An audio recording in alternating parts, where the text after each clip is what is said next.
Moe Factz with Adam Curry for April 5th, 2023, episode number 91. Hey, did you miss us?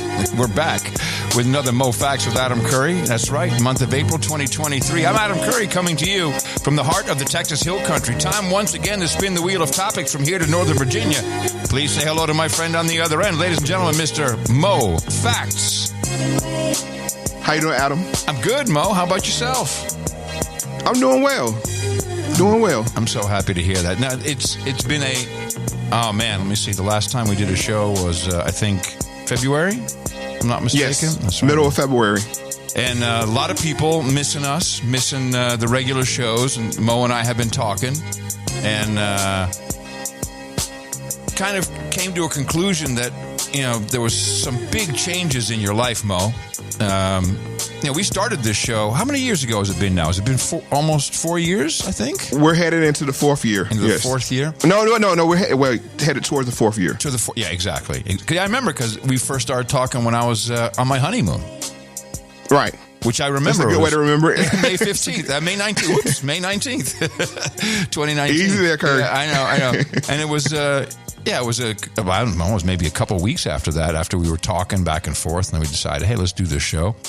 Of course, things were very, very different then. You had a corporate job. You were kind of set the way you wanted your life to be, the way that you expected it, and then boom, not only did COVID hit, then they came out with the vax mandates, and that really changed everything, didn't it? That took my life into a whole another trajectory that I didn't expect.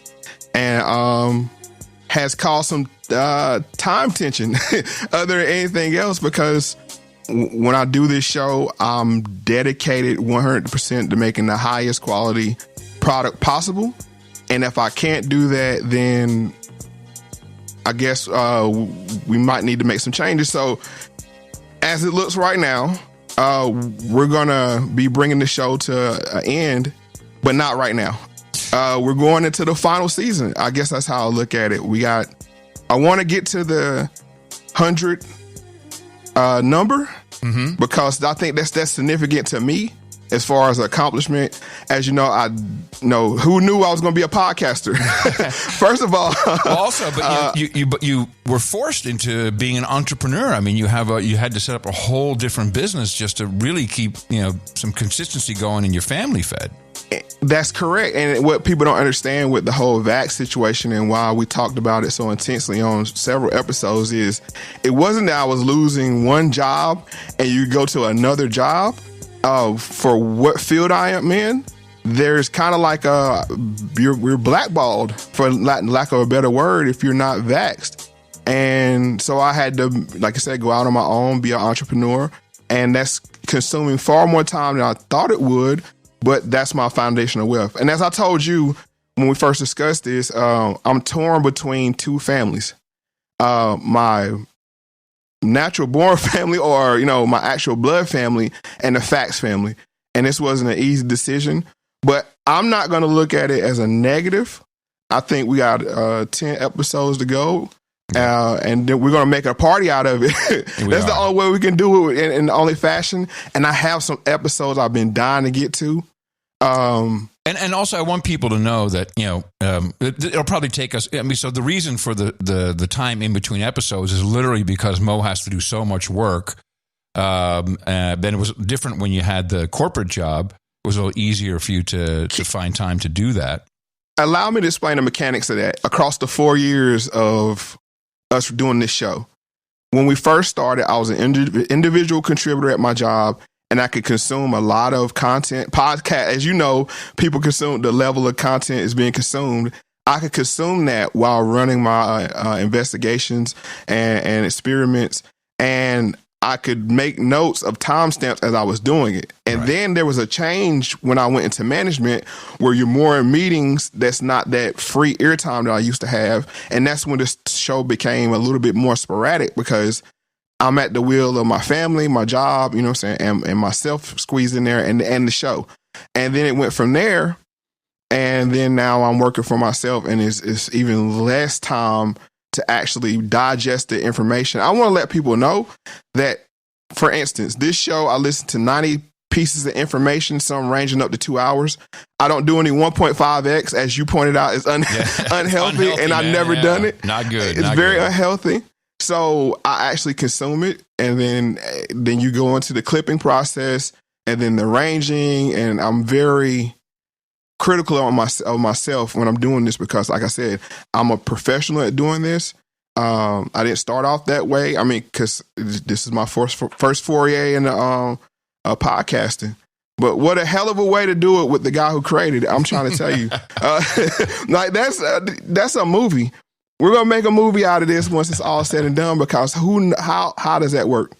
You know, how does that even work? And also, you never know what the future will bring. And of course, we become friends. We become brothers throughout this process. And, we'll always be. In fact, it was the hardest part is, because the show has to be fresh and us not really communicating beforehand. That's always been my rule and that worked well. You even would not listen to No Agenda, which is how you found me in the first place. That's correct. And so we really couldn't even talk that much in between shows just because we didn't want to, ruin too much of the show. And it just kept getting wider and wider. And you came to me and said, hey, this is what's going on. And I think it's the right decision. It's definitely the right decision for the show. No doubt for your family. I mean, you got 4 kids. When I heard that you were falling asleep on the couch at night with your shoes on, this is not headphones. a good and headphones. But we're going to round it out. We got including this one 10 more episodes to go.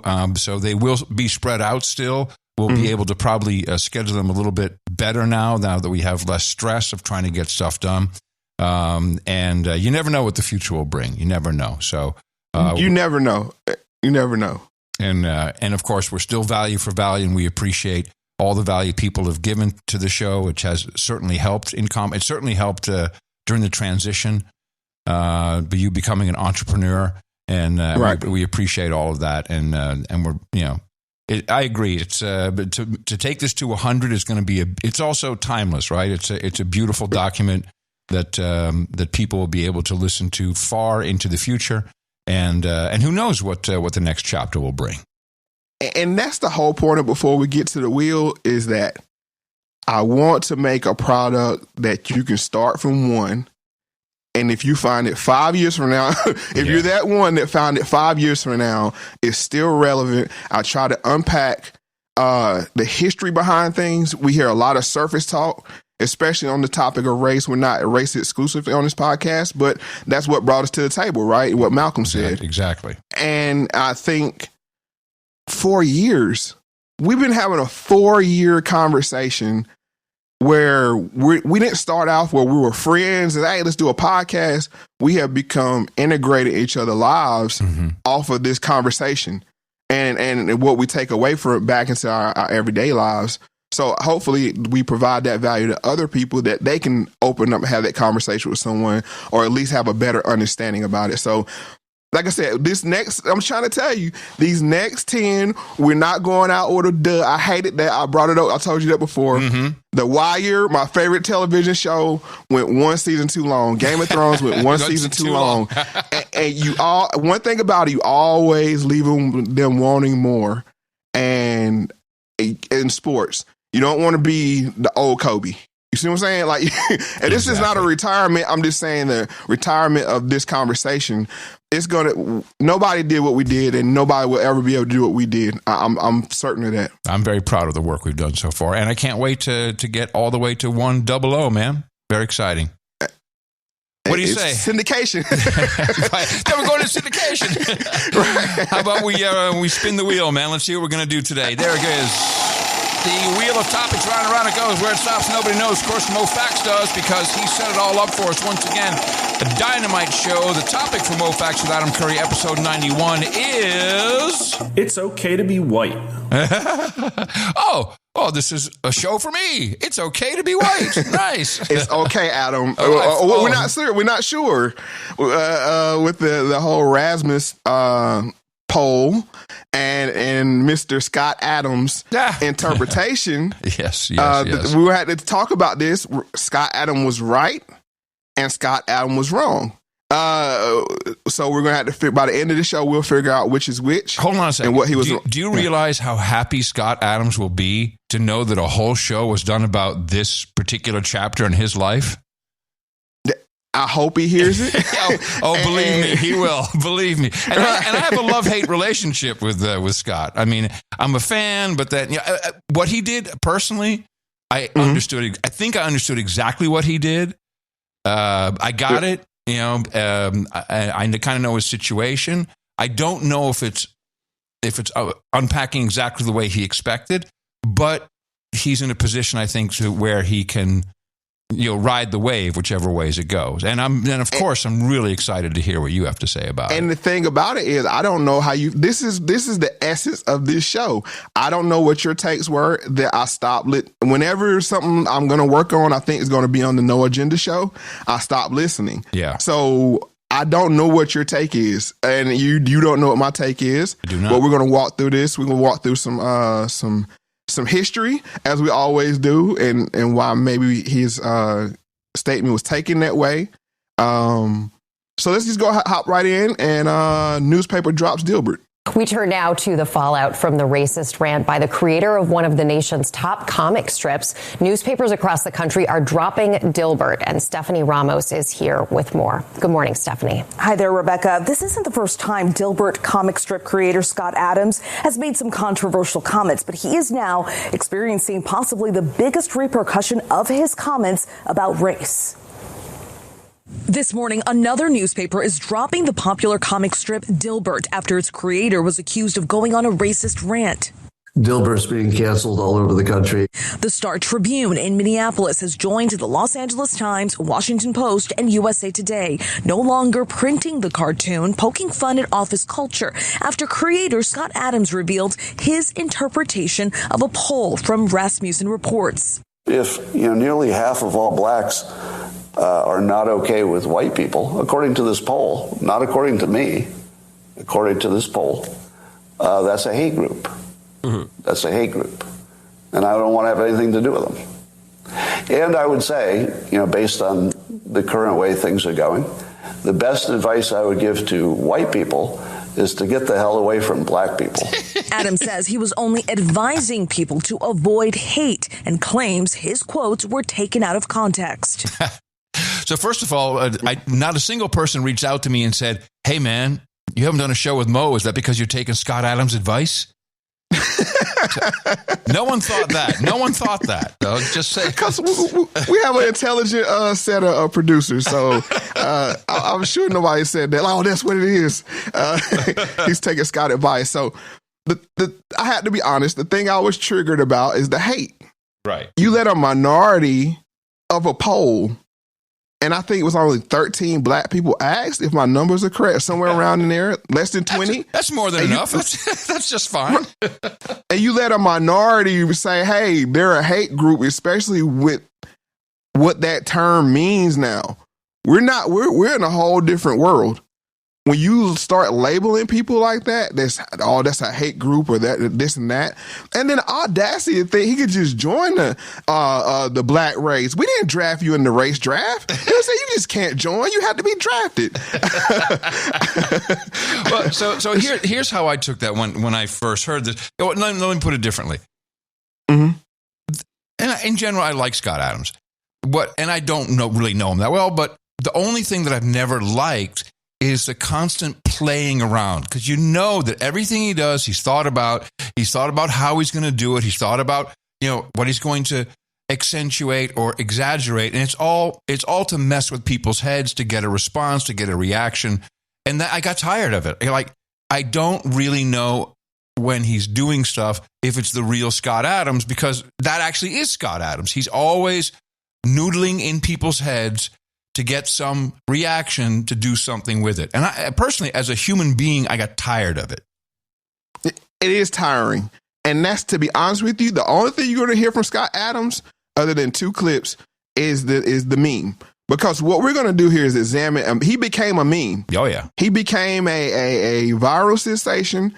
This is what he wanted, but he doesn't understand. And it wasn't, black people weren't really upset, because I'm gonna be honest with you, a lot of black people don't know who Scott Adams is. No. We know Dilbert. You know, we've seen him in the newspaper. We've seen him on the Staples ads or whatever, Office Max, whatever ads it was. I mean, he was doing big promotions with.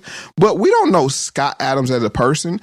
I was a little perturbed as a person that wouldn't accept the vax in his life. Right. The way he handled that's kind of how he came across my radar, is more his take on the vax. And I think this was a distraction from that.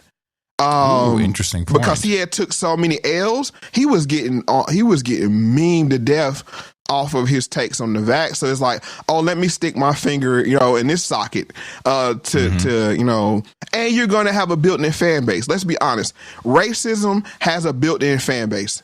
As soon as you say something that could be taken as racist, you have a built-in fan base. Yeah. Automatically. And they exalted him to like God level when he said this. Yeah. Finally, Scott's telling the truth. Yeah. Which, as you know me, Adam, I'm 100% against forced integration. Yes. 100% against. If you don't want to be around me, I don't want to be around you. That's perfect. And we talked about this several times on the show. Like I said, the only issue I had with was the hate part, because we know with BI was BEI.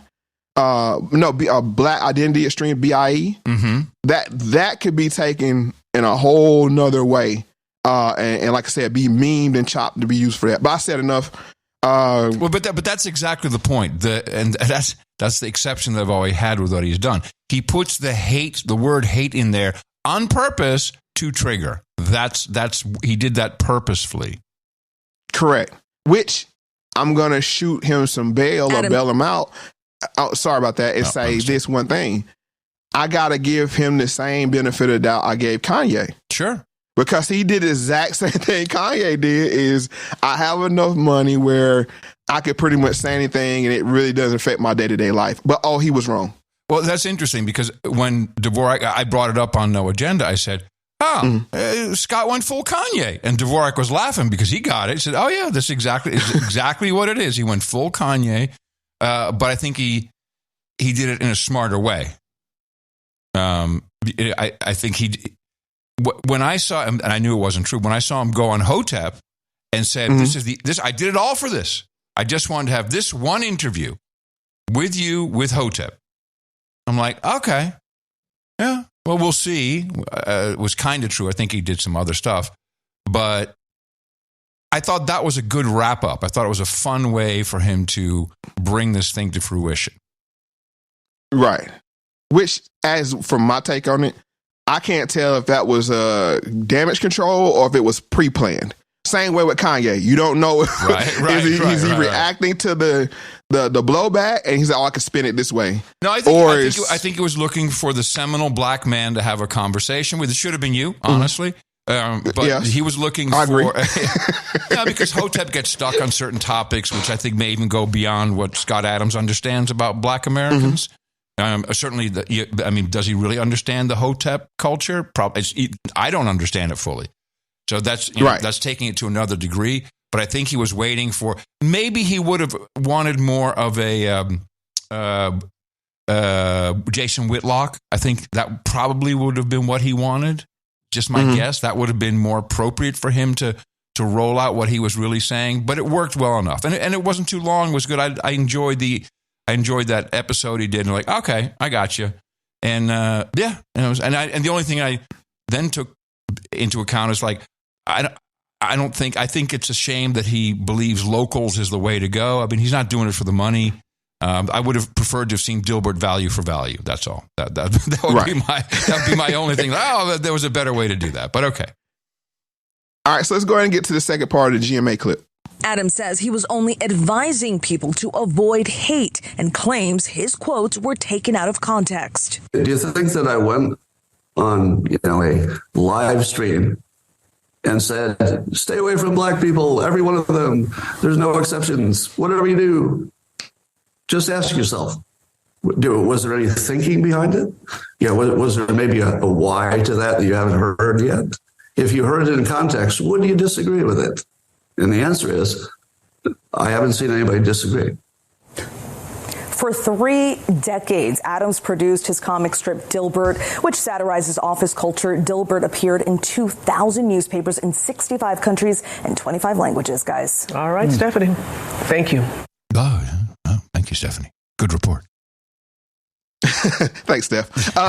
So I don't buy that. There's no way you can take what he said out of context. Now you can say I was trolling to get attention, to bring, attention to a bigger. I might be willing to say, okay, that's a possibility. But what he said verbatim, and I got it in the show a few times to remind us what he said, because that's why I'm a little skeptical. Because it's like, come on, like, how can you say black people are becoming a hate group and take that out of context? Like, if you're saying I did this as a social experiment, maybe.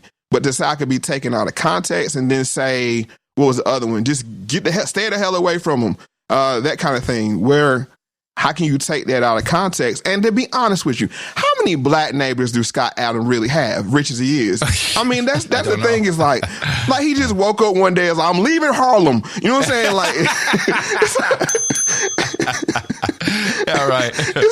Like, come on, Scott. I mean, but it's two things. One, it's okay to be white. We're going to examine that. It's a meme in itself. Mm-hmm. And then two, the climate. I don't know if you're aware or not, because we know we have different Twitter timelines, and my timeline is kind of weird in itself. There's a lot of videos showing black people attacking white people. Have you seen this? Is it showing up on your timeline? Yes. Particularly on the subway.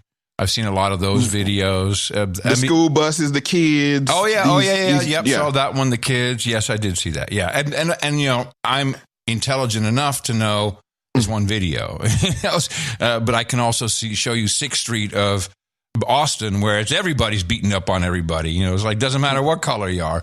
So it's also right. We're also in just a very violent, upsetting time for people. So there's people are just pissed off.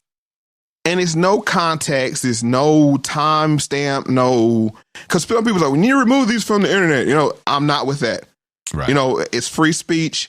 Put it out there. Now, the victims want to, take legal action. Yeah. That's another thing, because you should be able to protect your identity from being, created as a viral video and be, have that follow you for the rest of your life. But these videos could be 10 years old. Who knows? Mm-hmm. But this is the climate he chose to leap out in, head first.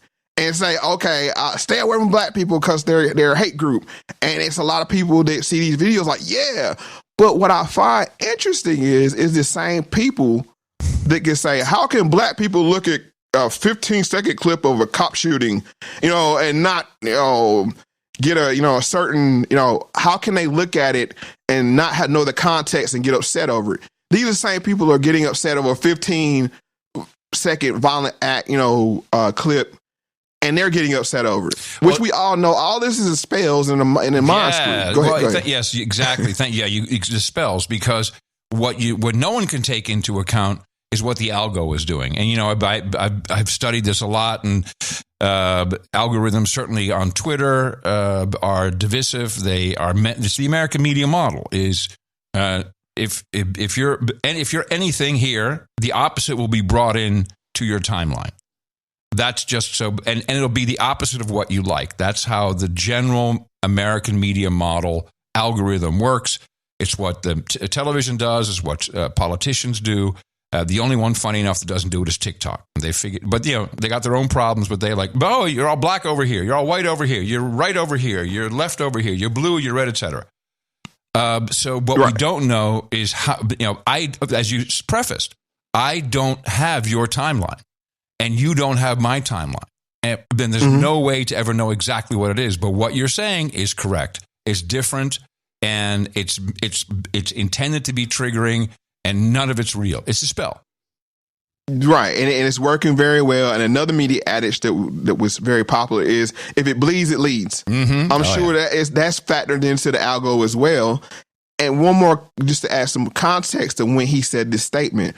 Right when he said this statement was the video of the alleged kid. I mean, the kid allegedly attacking his teacher over a Right. Nintendo Switch. Right. That was simultaneously being said. I mean, happening when this is being said. Which I'm sure he did not know. Right. So that's what I'm saying. He stepped right in it. Just like I don't know if Kanye knew that the ADL was having their annual meeting when he said what he said, or did he? I mean, these people are very intelligent, so who knows? But I'm just want to give context to how it was received. But for the most part, I didn't hear black people being, oh, that's Scott Adams. That was the boule, the media class, the intellectuals. I also don't think that Scott were Adams, really upset. He did not intend to communicate with black people. He was communicating with white people. Right. No one else. And when he went on Hotep, he knows Hotep's got white people watching. So correct. And I don't think he would even attempt to communicate with black Americans. Honestly, I think he's smart enough to know, I really don't know. He said he was in the family. So it's like, yeah, okay. You're leaving? A little bit of adversity, and you just bail on us, huh? Okay, we see how that goes. Right. So I have a local report, and this is what I witnessed on my local news, and I wanted to play this because we know once it goes local, this is like, it's trending on YouTube or Twitter or TikTok or wherever. Let's get it into the local news and get it out to the masses. And this actual segment is called Trending, but this is WSA 9 in DC. Trending this morning, fans of the comic strip Dilbert will have to find their laughs elsewhere. Global media company Andrews McMeel Universal has cut ties with the cartoonist behind the comic strip, Scott Adams, following his recent social media commentary on race relations, in air quotes, in America. Yeah, Adams was responding to a poll asking black Americans if they agreed with the statement, it's okay to be white. The poll said just over half of the respondents agreed with the statement. Adams decided that made black people a hate group and said this. And I don't want to have anything to do with them. And I would say, based on the current way things are going, the best advice I would give to white people is to get the hell away from black people. Adams failed to acknowledge the phrase, it's okay to be white, was popularized by white nationalists online and is often used to troll people. Newspapers across the U.S., including the Washington Post, have dropped Dilbert in response to these comments. Adams said on Twitter that he was only, quote, advising people to avoid hate and suggested free speech in America is under assault. Before we talk about this, having been in corporate America, in corporate culture, did you read or did you look at Dilbert? Did you identify with Dilbert's corporate culture? I mean, is that something that I've never really looked forward to the next Dilbert because I've never really been in corporate culture that way. Right. Were you? I was more of a Curtis fan. Okay. When I was reading comics, I haven't had a newspaper in how long? So that was the other thing, that we don't buy newspapers anymore. I think his bigger deals is probably with licensing and and the books and whatever. So, but like I said, you're aware of who Dilbert is. It's an icon. That the head, the artist style, yeah. The head, is iconic. But we don't really know. It just doesn't. It doesn't. It's a bad example to use with Scott Adams because it's lack of knowledge to be upset, It's like, who? Yes, exactly. I understand. Yes, precisely. All right. So I think I have two more clips. Let's go ahead and breeze through these two right quick. And we'll get, I just want to get your reaction to her reaction. Like, she did her report. Now here comes the editorial information. Let me just say this. I am so disappointed. Is she black? Yes, this is, I forget her name. She's an icon in local news here in DC. All right. Let me just say this. I am so disappointed and exhausted. Yes. And and you've got to consider the source here. Are the pollsters, are they leaning one way or the other? Mm-hmm. Is this meant to divide? Is this meant to stir up controversy? Oh, what is interesting. it? Why even have that statement, is it okay to be white? Of course it's okay to be white. It's okay to be black. It's okay to be, and so the question itself is, for me, just a question meant to troll. And this person fell for it. And to think that that's really what I have to say about it. It upset me so much as a black person to really believe that is what was gleaned from a poll that, in my opinion, was meant to divide in the first place. Oh, okay. Interesting. So I think she's right that that Scott Adams is doing this because he thought the poll was bull crap. That he's like, what is going on with these polls? I'm pretty sure he thought that. Right. For her, though, it's not. Does she really not know what's going? I mean, this is the first time I've heard a news person question a poll. I mean, typically it's always, oh yeah, orange man bad. Yeah, we all know that. Oh yeah, white nationalists on the rise. But now when it comes down to this, and I think that was kind of that gives me a little pause here that Scott Adams at least got through. Because she's like, well, this poll must be just a triggering thing. And of course, she thinks he's dumb that he fell for it. That I think is rather humorous. And did he fall for the poll? Is he dumb because he fell for the poll? Or is he dumb because he's a dumb white guy? Lacked the awareness that it's okay to be white is a trolling question. Yeah, which I'm saying? Like, neither. That's the point. He's intelligent. He didn't fall or didn't know. He was using it. And that she didn't see because she doesn't know Scott Adams. She thinks he's just the Dilbert guy. Not only that, I think her racial reaction is performative. I'm exhausted. Did you really go home and just fall on the couch? It's like, oh, racism. It's like, it's so draining. Come on.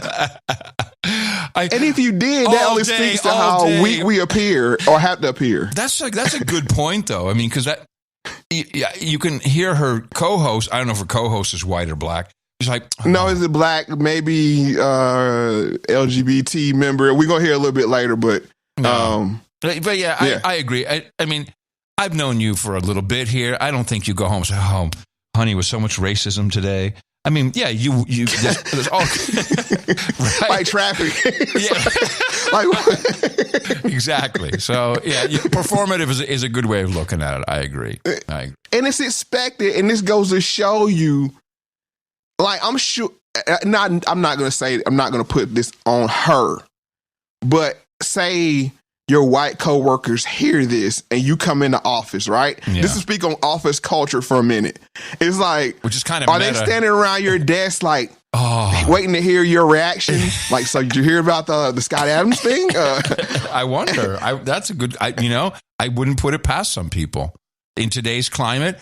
Oh man, did you hear about Sharon? Yeah, man. I hope. Did she hear about Scott? Have you talked to her about it yet?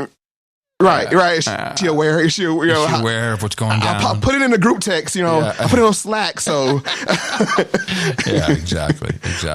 So that's the thing this is why this conversation is important, because we don't do this performative, how could you say that?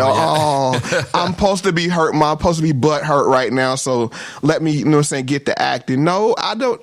Ask me, is it okay to be white? Go ahead and ask me. Is it okay to be white? I don't know. I ain't never been white. You know what I'm saying? There you go.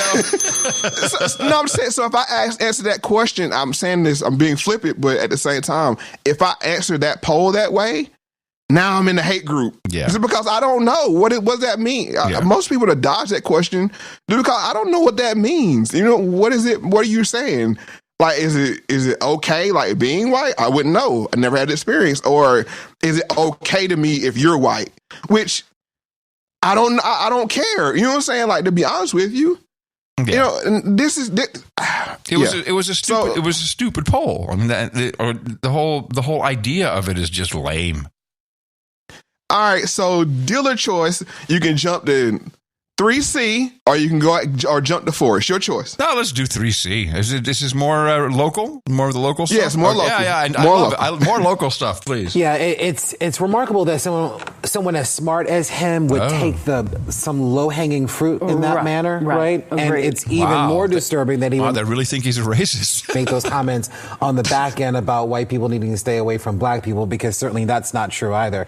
I think what you have is kind of this series of unfortunate events that have taken place. But really, if someone's kind of making these comments, there lies some truth internally within themselves that they believe the things that they're saying. And I think he also said that he spent a lot of time helping black people. Sir, we did not need your help in that way. And whatever you're serving now, I hope you have a lot of time to sit down and really think about it. Right. But I also think that once you're sort of canceled, people with that word, do you think about it and say, you know what I said was really short-sighted and ignorant? Or do you get more sort of, do you double down on how you feel because now you feel isolated and empowered because other people feel the same way? Listen, the redemption tour, we'll give it about 3 months. Okay. And then the redemption tour will start, and then he'll start meeting with all of the leaders that he thinks are important in the community. Pockets. Right, to try to get back in everyone's good graces. I didn't like Dilbert anyway. All right. Ooh. Well, you don't have to Yeah, so something just dawned on me. The most interesting thing that came out of all this that I remember, I'm not sure if he said it on his own thing or if it was on Hotep. It was Hotep. That he had... And he had never mentioned this as far as I know, that he had really reached out to Black Lives Matter and he had said, hey, I really want to do something, want to help you, and that he'd come to the conclusion there was a huge scam. That was really interesting. Because I don't know if you heard that. And where was the heads up, Scott? Yeah, right. I mean, what's the cartoon on that one? Exactly. Because saving people a lot of time, a lot of money withholding that information. Good point. Yeah. Which...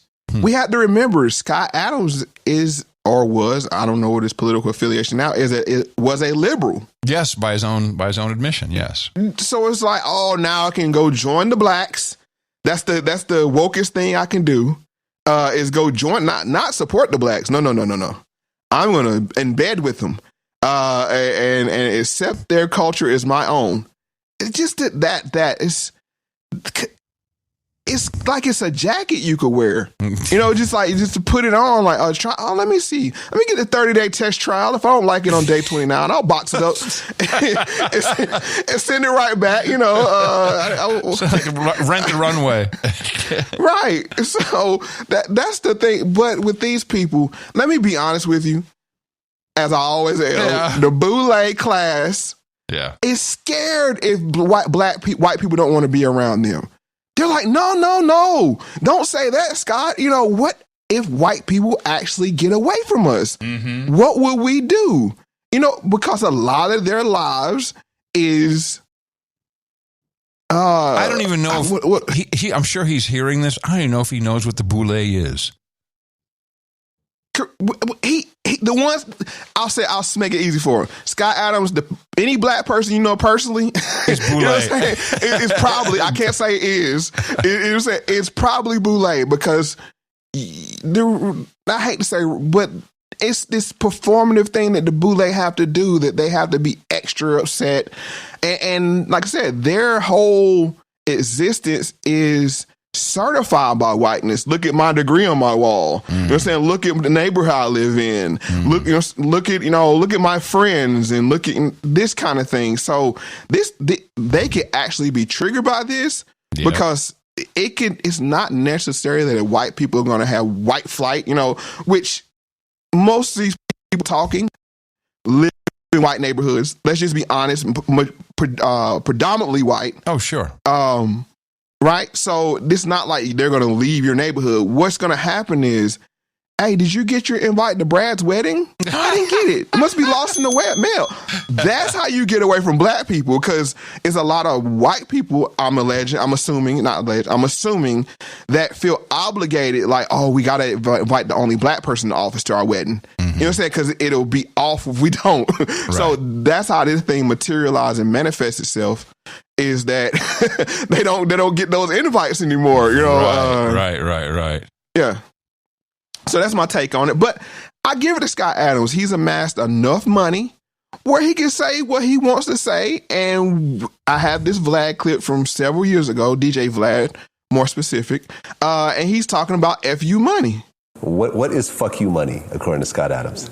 Well, this concept comes from the regular workplace, from, I think finance people came up with it first.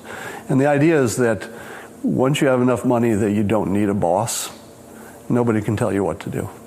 The public can't stop buying your product and hurt you because you have enough money already. Your boss can't fire you because you don't need him.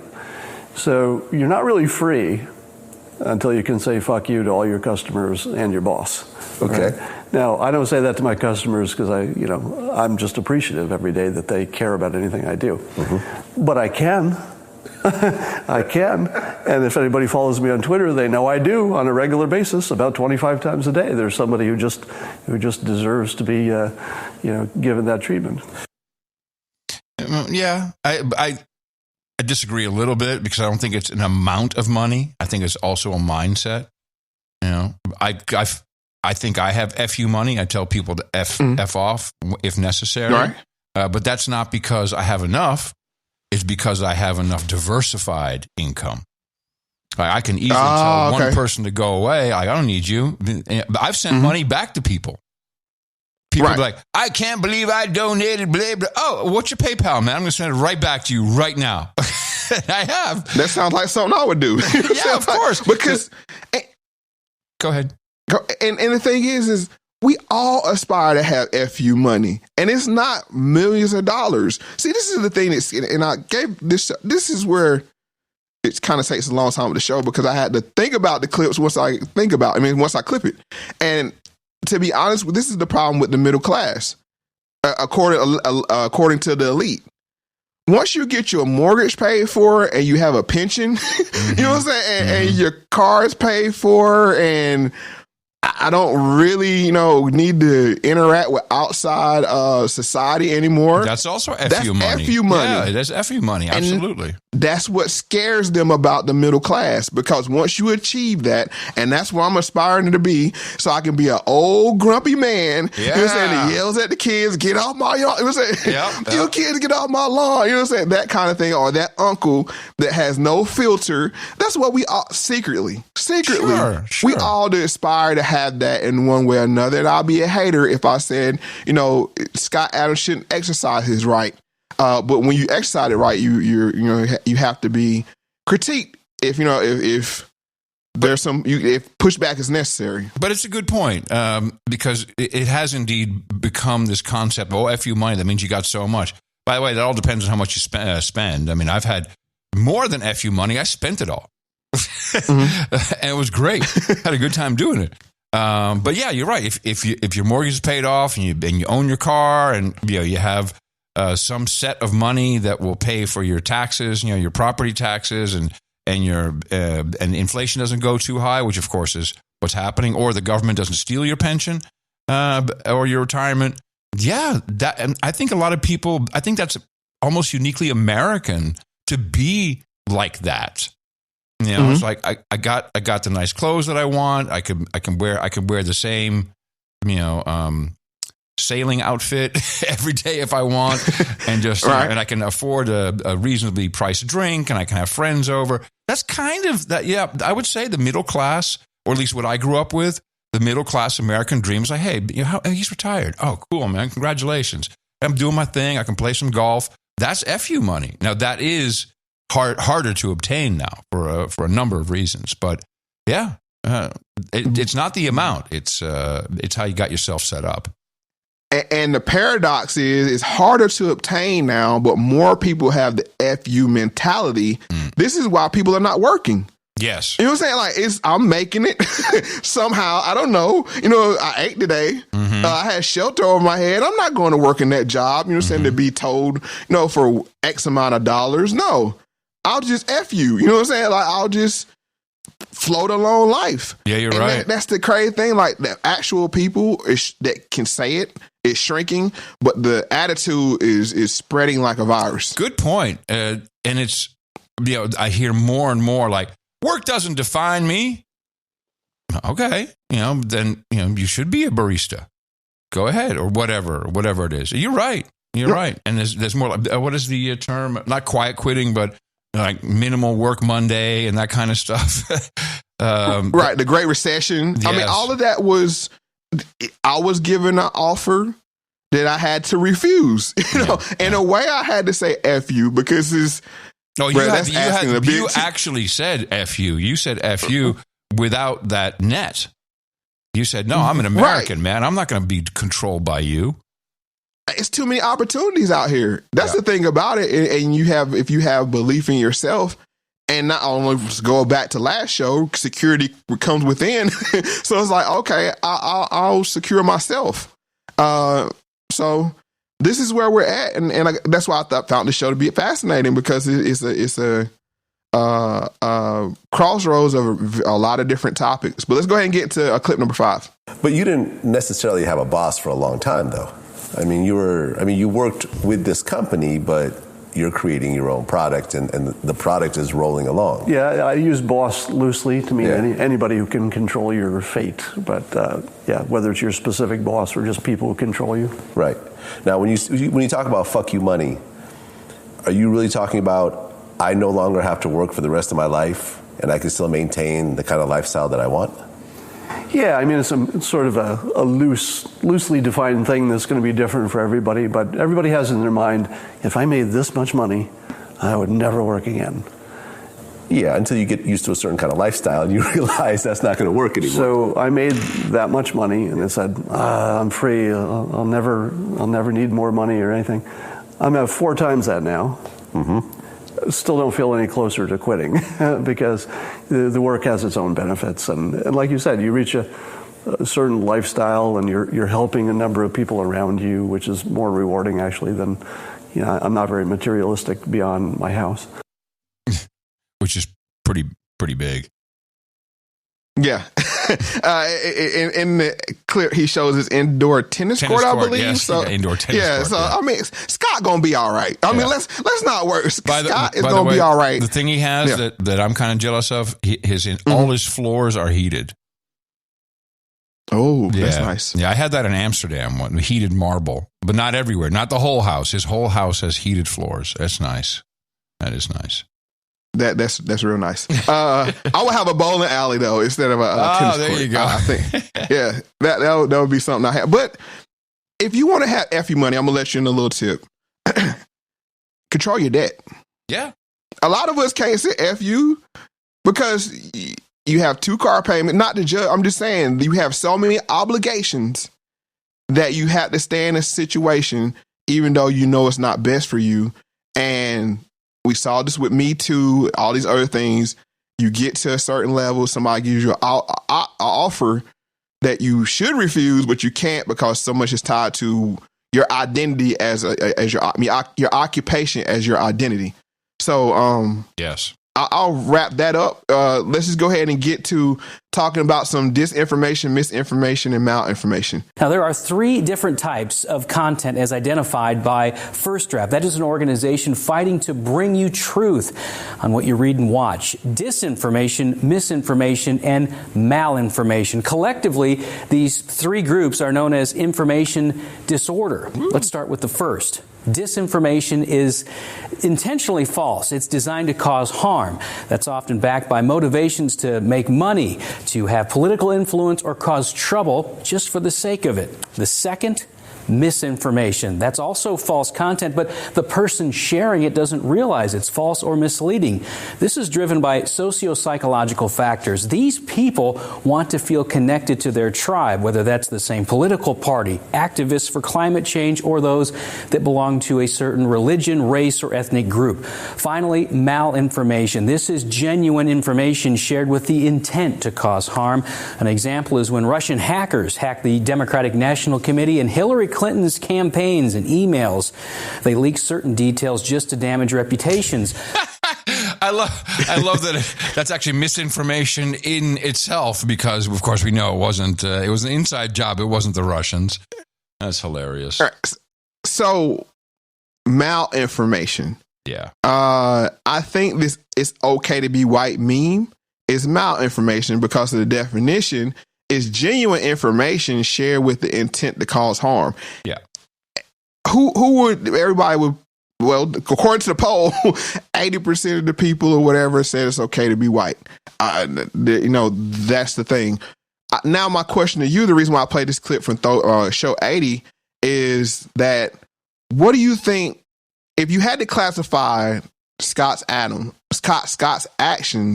which one do you think it would be? Because I'm not sure just yet. And as we've discussed here, we don't know what his intent was, but if you had, which one would you file this under? Well, I can only file it under manipulation.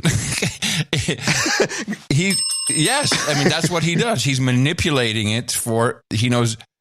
I mean, okay, let me see if I can classify it. Let me go. Okay. Okay, I'll go through them right quick. It's disinformation is it's wrong, and you know it's it's wrong, and you share anyway, right? Misinformation is you are unaware that it's wrong, and you share it, right? And then malinformation is it's true. I'm gonna give you an example of malinformation from my standpoint, and this goes into this story, the 1550 thing, right? 50% of murders is caused by 1513. Excuse me, 5013. Yes. Right. That's it. 50% of the murders is caused by 13% of the population. Right. That is true. But the way it's being used is say, 13% of the population is murderers. Right.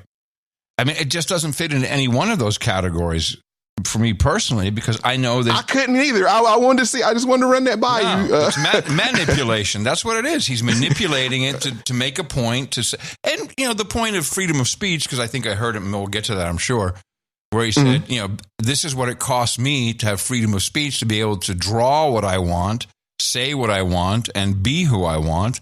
I mean, he paid a much bigger financial price than I did. Because 15 years ago, I just said, I'm checking out. I'm just going to do my own thing, do it with Dvorak. I had to reduce my costs a lot, but I've had my complete freedom of speech since that day, and it's just another way of going about it, I guess. Yes. So now we got to get into it's okay to be white, because this thing has been floating around for 5 years. Were you aware of this? I wasn't aware of this whole it's okay to be white. Yes, I am aware of it because they popped up in Austin, other places. I'd say on like signs, and the minute you see this started a couple years ago, actually, I think. And it was immediately labeled as racist, white nationalists who were saying this, but no, it was the beginning of BLM. Let me just see if I can tell you how far back that goes. While you look that up, so this is kind of like the all lives matter kind of thing, right? And whoever comes up with these taglines or memes or whatever you want to call them, they're ingenious and function. 2020, May 2020, I think, is the first time we had it was Van Jones, I think, was moaning about it. So it goes back further, because I got clips. These next clip is like 4 or 5 years old. So I'm just going to give you. Yeah. So, like, Make America Great Again. White all lives matter. Yeah. When Kanye did White Lives Matter, right? It's okay to be white. If you respond back to that, you're racist. How can you? Yeah. No, but how can you? No, whoever created it, you say, I'm not with MAGA. You're like, you don't want to make America great again? Right. You know what I'm saying? you don't think being white is okay? It's brilliant. You don't think all lives matter? Yeah. It's like you just got to stay away from it, because you're never going to be right. It's rubber and glue, man. It's rubber and glue. So, so let's go ahead. This is another local report. When neighbors get upset over seeing the "It's Okay to Be White" flyer that's been making the rounds in one Beaverton neighborhood has some left wondering why. Our Cole Miller looked into this. He joins us live from the Sexton Mountain neighborhood with more. Cole? Well, Jeff, Jennifer, good evening. I'm told those flyers have been showing up on street lights, and they read, "It's okay to be white." One neighbor here telling telling me that this part of town is a melting pot, and she just wants everybody to feel safe. And on a lamppost there, it was just right smack in my eye line. Like somebody had put it there intentionally. So I instantly ripped it down. Mary Elizabeth Summer couldn't believe it. This flyer found just down the street from her front door. She says it made her so upset she took it home and then ran it through the shredder. White lady, I'm guessing? Yes. Yeah. Yes. And this is... Let's go ahead and jump into the second part, and then we'll talk about it on this other side. This is her being upset more. Others around Beaverton's Sexton Mountain spotting them too. My neighbor, Naomi, she also came across one today and sent me a picture of it. That flyer, it seems, is not unique to these streets. Far from it. The Sacramento Bee just earlier this month reports identical ones popping up around American River College. And in Florida, the Anti-Defamation League says a Target employee placed this card with that same message in a box of diapers there. What started as a prank on the online forum 4chan, now reported as being associated with white nationalism. I am married to a half-black woman, and this neighborhood is very cultural. That's great. I just love that. Here's this woman. I am married to a half-black woman, and this neighborhood is very culturally diverse. We have Indians, we have Jewish people, we have, every color you can imagine. I love it where, just as a separate point, we have Indians, we have Jewish people. You can't say Jews. Notice she doesn't do that. And this you better not. Better not. It is very culturally diverse. We have Indians, we have Jewish people, we have, every color you can imagine. And if it were me, and I was coming up the street of my neighborhood and I saw that, I would not feel safe. And I don't want any of my neighbors to not feel safe. Summer says there's no place for any of that here and wants those neighbors to know they're more than welcome. Even if you see these signs, that is not how we feel. That is not Sexton Mountain. It's so amazing. If you see those signs. Oh, yeah. It's so amazing. That's not how we feel. Yeah. Go ahead. My fault. Yeah, no, but it's okay to be Indian. It's okay to be Jewish people. It's okay to be any color people, as you rightly pointed out. But it's not okay to be white. And that is, I know that Dvorak and I laughed about this stuff on the show. By the way, no one gave up their donations or came at us with axes or anything like that. It's like, come on. I mean, this is performative. But unfortunately, this white lady really feels bad about this. It's okay to be white. Does she? I think. She feels that this is a hateful thing to say. Because you can. I'm not buying it. I'm calling bull crap. The context is this. It's I remember, I think as a kid, it's okay to be gay. I'm glad to be gay. I think it was that. Sing If You're Glad to Be Gay was a hit song for a while. Sing if you're glad to be gay. Sing if you're happy that way. And it was okay to be gay. It's okay to be white. But she hears, it's okay to be white. She just hears it differently. I think that's what she's hearing, and that's programmed into her. Maybe from her half-black wife. I don't know. But here's the thing is, and this is why it's hard for me to separate, because the same way I said the news like it was being performative, when you see that sign, I think it's a good amount of people is like, this is what expected of me.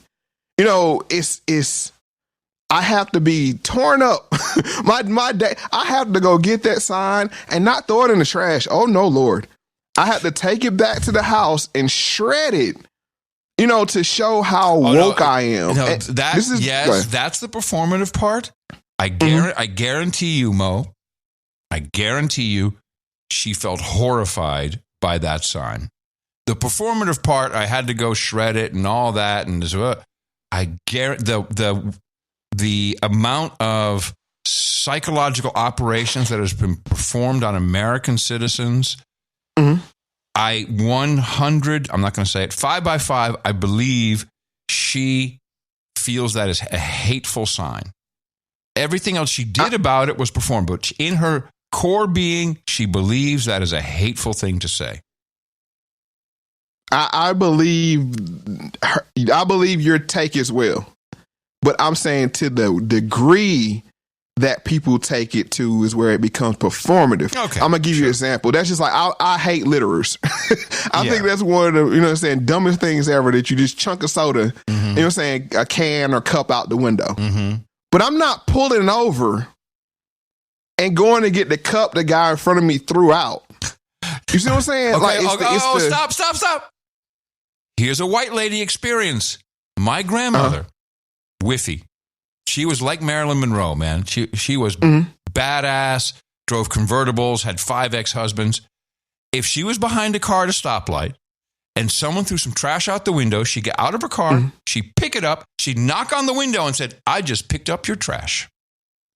So see, and that's what I'm talking about. But I'm just saying for myself, I detest litterers, but I'm saying she could detest what she thinks is being represented towards that. But it's the performative part saying, I took action. And you go back to the office and like, look, say you have the little shavings in a Ziploc bag. It's like, see, you know what I'm saying? This is what anti-racism looks like. Kind of thing. I agree. I'm just saying I grew up in white middle America, at least until age 7, but there was back and forth. It was all performative. And the middle class, right? Middle class white people would be like, hey man, keep America clean and do this. And it was very like, you've got to do these certain things. You've got to be like this. It's hard to explain, but it's the other side, remember, it's the other side of how black middle class Americans would be. Oh, the kids got to dress up nice. We're going to go visit those people, whatever. It's like, it's all performative, but it's deep. It's very, at its core, I think it's deeply ingrained in us. I agree with you. And I'll add to your point that the reason for the performance is deeply embedded. Yes. The need, need to perform. Correct. I just want to go over to my friend's house with some regular clothes on, but that need, to be accepted. And the reason why I'm stressing this point is this is the cost that is going to cost Scott Adams. I'm letting him know now what you wanted to happen to black people where you don't invite them to weddings and functions and stuff like that. That Uno reverse card is going to be played on you because it's like, we can't have Scott at the wedding. What he just went through, you know what I'm saying? And that's where the system really kicks in. You know what I'm saying? Hey, he's persona non grata. They have a word for it, so it's no. We can't have, you have to stay away from Scott Adams. Right. He's a hate group. You know what I'm saying? The same thing he projected out is going to fall upon him, and it's bigger than money, bro. It's big. This system is bigger than money. Now, how about this? How about this meta part of it? Maybe he doesn't give a shit. Maybe he doesn't care. So that kind of makes him actually, in a way, a racist. Well, he shouldn't care because he has FU money. But I'm just saying the social cost. You know what I'm saying? The social cost to being the old grumpy old man is nobody invites you to the cookout in the neighborhood. Yeah. It's like you can't invite, you know what I'm saying, whoever, you know what I'm saying? Like he's an a-hole, Right. Well, little secret, Scott, I don't think Scott Adams actually leaves his house that much at all. Well, it works for him. and I think that works well for him. So I don't think that's going to be much of a problem. It may not change his life very much. Okay. Yeah. So I'm just saying that to anybody that gets canceled with money, people are like, how bad can it be? Yeah, it can be bad. Yeah, it can be bad. It could be very bad. You get the worst tables. You get set by the bathroom when you go to restaurants. If you can get on the, get a reservation. Yeah. Good point. We're all booked up, Scott. I'm sorry. It's just been busy lately. Well, wait, I have to say one more thing. I can't tell you who told me, but it was someone who knows him personally. And he said, I called bull crap on it right away. It was, oh man, ever since I did that, life's been great, and I'm getting laid like crazy. Direct quote. I'm calling bull crap on it. Bruh, like, I'm telling you, racism has a built-in fan base. Okay. I'm not saying it's ardent. It's may not be that large. I'm talking about people that look for new people to cling to. Right. It's like, oh, this is our hero. If somebody else makes a statement, oh, that's our hero. Like Scott, what's the guy name? Scott, what's his name? Dave Poten, whatever his name is, over at the sports gambling outfit. I don't know who you're talking about. He went online and said, what's the other? Yeah, I know who you're talking about. It was him and the guy from MSNBC, the old guy that's kind of like off his rocker right now. Keith Olbermann? Keith Olbermann. With this whole recent thing, college basketball, they said that the lady was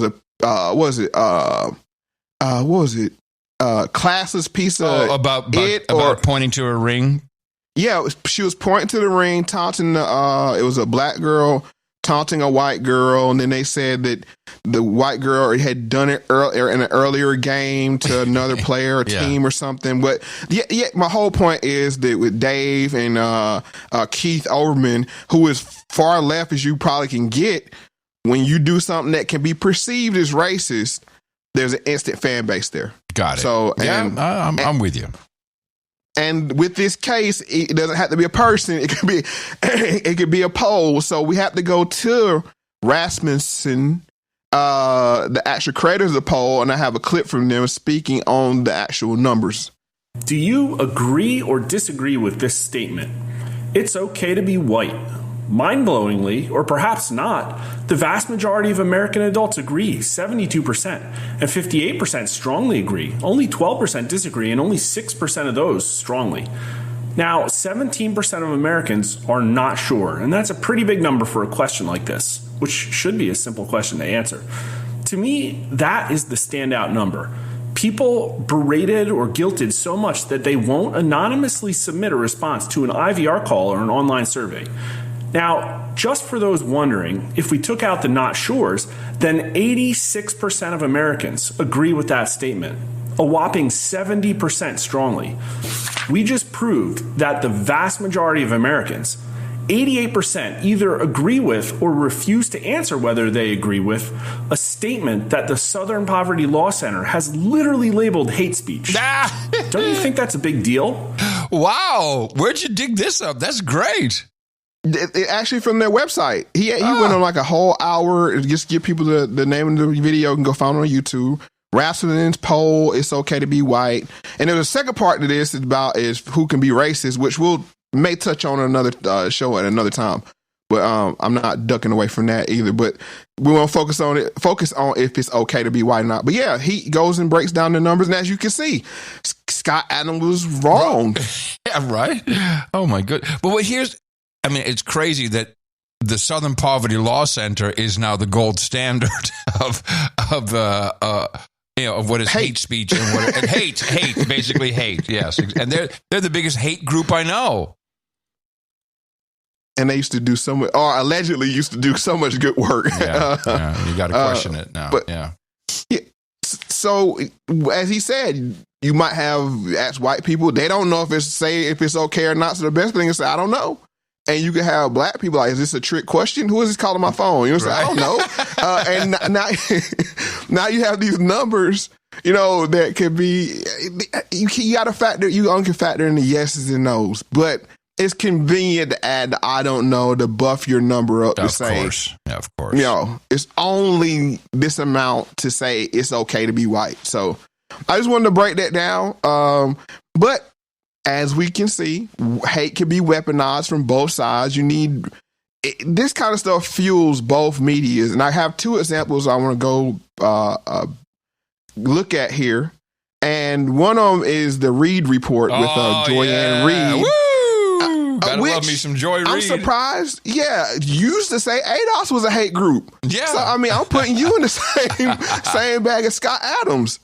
Interesting. It's very interesting. But I want you to hear this wind up before the pitch. But we begin tonight with the supersized panic of the American right. Post-Obama backlash may have escalated the panic more than 10 years ago. But then Donald Trump poured the freak out with gasoline. It was Trump who unveiled the racism and misogyny that was always there, but threw it wide open, normalized the depths of the country's prejudice, even made it fashionable for conservatives. Their vision of America crystallized online, within our government, too. The post-Trump age of open fascism. We saw open demonstrations of hate from white nationalists using tiki torches to light up Charlottesville, to the attempted Confederate takeover of the Capitol. Once the Pandora's box of bigotry is open, things get out of control quickly and in a horrifying way. People don't even feel bad about their anti-blackness these days. They are grossly, actually kind of proud of it. Case in point, Dilbert. Wow, there's a lot in there, like the Confederate takeover of the Capitol. And this, yeah, that's what those black people and Asian people were doing. It's Confederates, man. You see that wind up, though? Oh, yeah. Before she even gets to Scott Adams, she put the Trump thing on him and everything on him saying this. And look, Scott Adams, if he was being truthful, thank you for being honest.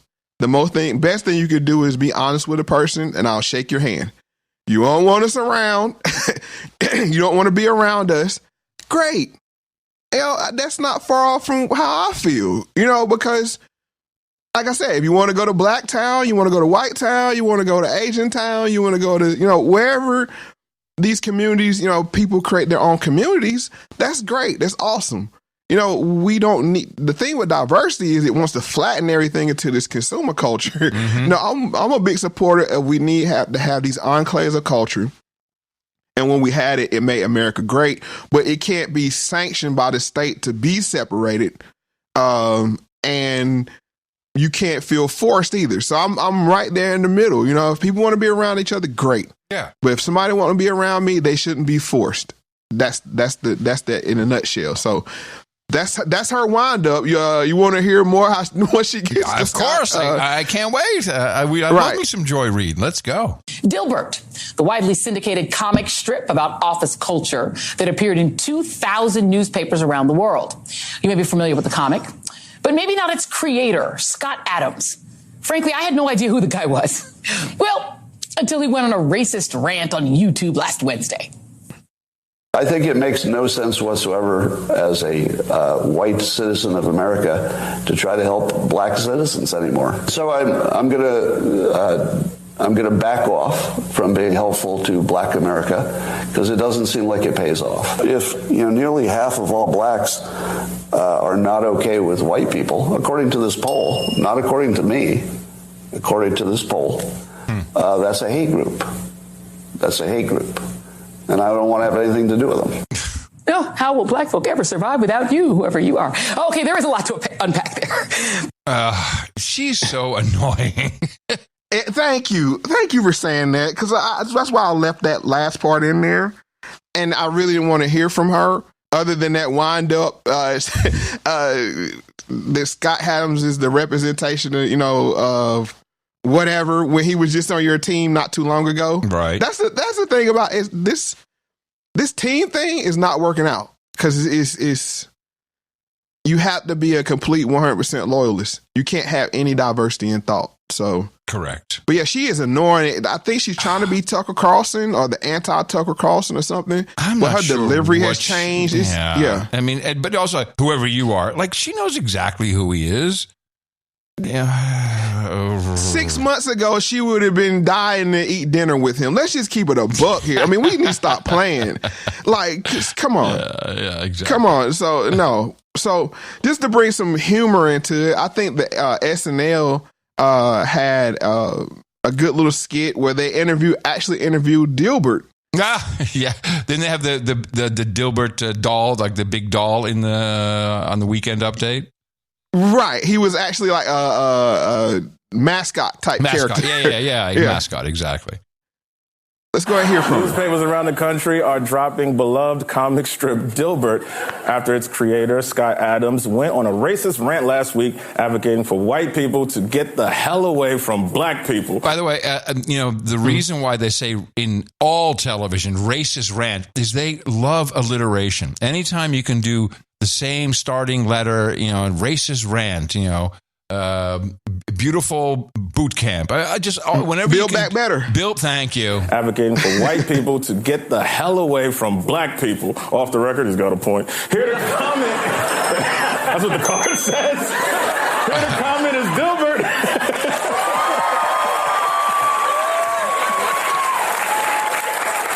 Hey, Michael. Hi, Dilbert. So, had you ever seen this side of Scott Adams before? Michael, I think I can speak for myself and the entire all-white staff at the Dilbert offices when I say this was a total shock. I mean, most cartoonists are weird, but racist weird? Let's just say I didn't see that memo. Michael Che is he's always slipping in stuff like that. Always. Mm-hmm. Which, I don't know. How do you feel about that? With this particular one, it's true. Look at the Don Lemon. I mean, I think that was kind of because they have these clips of Don Lemon saying the exact same thing Scott Adams is saying. Right. So these media types, the intellectuals, the first chance they get, Wait. Did Don Lemon say yes? It's true. What? Well, what I'm referring to is this: black people. Off the record, he's got a point. Off the record, he's got a point. Yeah, that part. Yeah. Yeah, that's the point. I'm saying like that kind of lends to what Don Lemon was saying. Like, pull up your pants. This is why our community the way it is, and sounded a lot like what Scott Adams did. And I have these clips. I didn't clip it, but just to give people a trigger warning, I have some Larry Elder coming up. Good. But yeah, like he played the Don Lemon clips of him saying basically the same thing. Okay. And I think it's a mindset. Don Lemon and Scott Adams have more in common than me and Don Lemon. Right. Let's just be honest. I got you. Yeah. So that's the point I'm trying to make there. But let's go ahead and get to this second part of this pretty good SNL clip. No, I knew he was bad. He made me go into the office every single day during COVID, and he knows I'm autoimmune. You're autoimmune? Do I look like somebody who's not autoimmune? Yeah, I'm a real athlete. My hair is skin, Michael. Your hair is skin? Yes. I cannot stress this enough. My hair is entirely skin, and it has been the great tragedy of my life. I'm very sorry. No, I'm sorry, Michael, for racism. Maybe I was just blind to it. I mean, my glasses are literally opaque white. But to me, he was just Scott, the funny guy, the Trump-supporting cartoonist who did magic in his spare time, had a great Kevin Hart impression. Well, that sounds like a racist to me. Well, turns out he was a racist. And I'm his prized creation. I mean, what does that make me? I wanted answers. So I took a God forbid personal day and really started to dig in on the concept of what is work, right? Reading Karl Marx, Stokely Carmichael, lots of the black radicals. What? And I realized something. Even mundane work serves to uphold a capitalist system built to maintain a racial hierarchy. But that's all about to change. Race war's coming. You ready, Michael? What? Are you ready? Because Dilbert's ready. I woke up this morning ready to take the streets and paint the city with the blood of the white man. Whoa. That's pretty intense, man. I think they kind of nailed it. What Dilbert would sound like. Yeah, that was pretty good.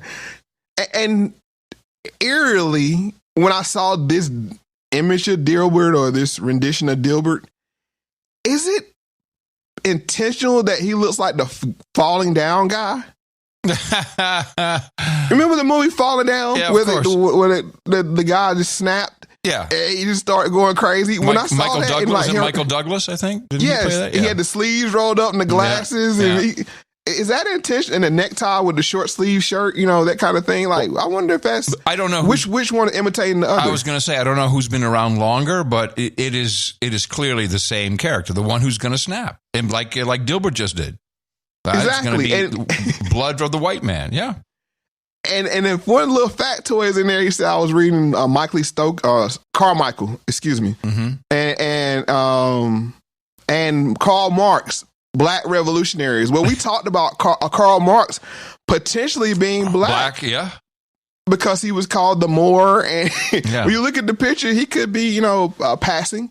So I was just like, they slipped that in there. That's pretty good. It's funny because people perceive it not to be true. That's what made it funny, but it could actually be true. So I thought that was a pretty good that's setup something for that you and I would skit. get. It's like if you could have thrown in the FBI guy. What's his name? Right, Hoover. Yeah, Hoover. Exactly. Could have thrown that in, but no one would have gotten that joke. Only us.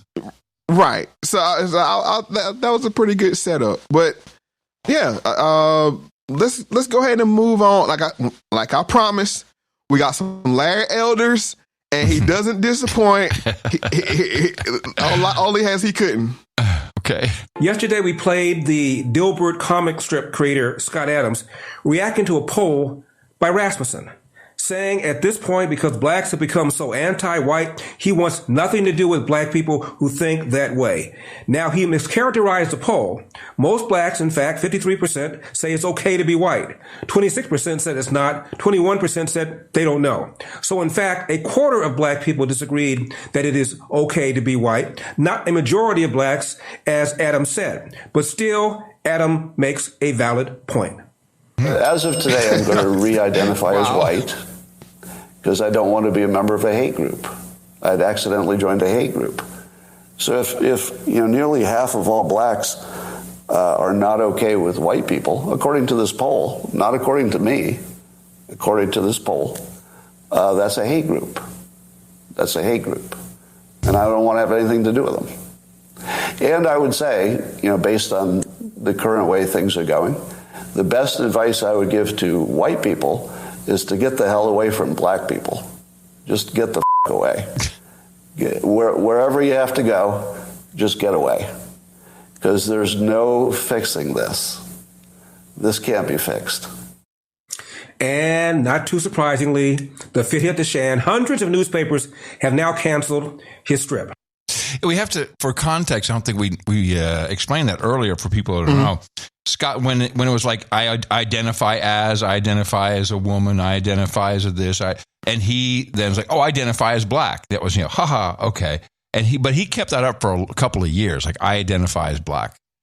That's, so he's adding that in there, like, I was black, I identified as black, and now I don't want to be part of the hate group.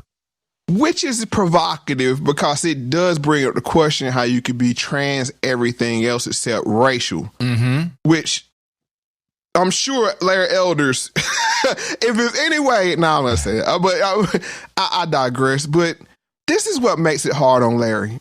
Like, poor Larry. He's the king of malinformation. 90%, maybe even up to 99% of the stuff he says is true, but it's the way he uses it. How can you say, he was kind of right, after you say he misrepresented the poll, and then you sandwich that in between what he actually said. Like, I don't care where you have to go. You know what I'm saying? Larry's like, that's what I've been saying, Yeah. Where does this actually air? Where does this Larry Elder stuff air? Where'd you get that from? On YouTube, man. You got to... he's got a whole YouTube thing going on?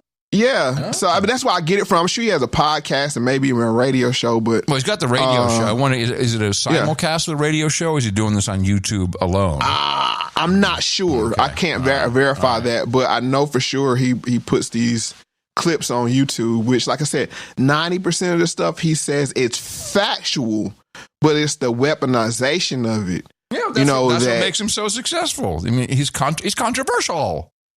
Correct, which is no problem with it. But then that's why you run into the issue you have when you try to speak to black people, and bring the facts. Which, like I said, a lot of stuff he says is true, but it's the weaponization of, not to be redundant. But now we're gonna go and watch him deflect. And like, that's the only thing he said about Scott in the whole clip. Then he plays the Don Lemon clips, which I mentioned before. Yes, and then he cleans it up with this right here, the always go to deflection. Let's go. Let's hear it, Larry. Rather than thank Adams for saying out loud what clearly a lot of people feel, including a lot of black people are saying and feeling, so we could have, a healthy discussion about this growing black anti-white racism, if not hatred, Adam is being hounded. Stop right there. He said, instead of thanking him for everything that you just heard, we should be thanking him, Larry. I mean, that's a bold statement there. Thanking him. Well, so what he's saying is true.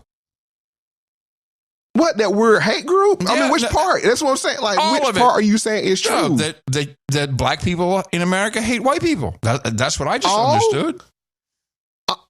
From that poll, you know what I'm saying? That's the thing. Is like from the poll, it's saying it's amazing they could take a piece of information. And the reason why I'm harping on this is to just bring home the spell point. Yeah. They can play you the clip.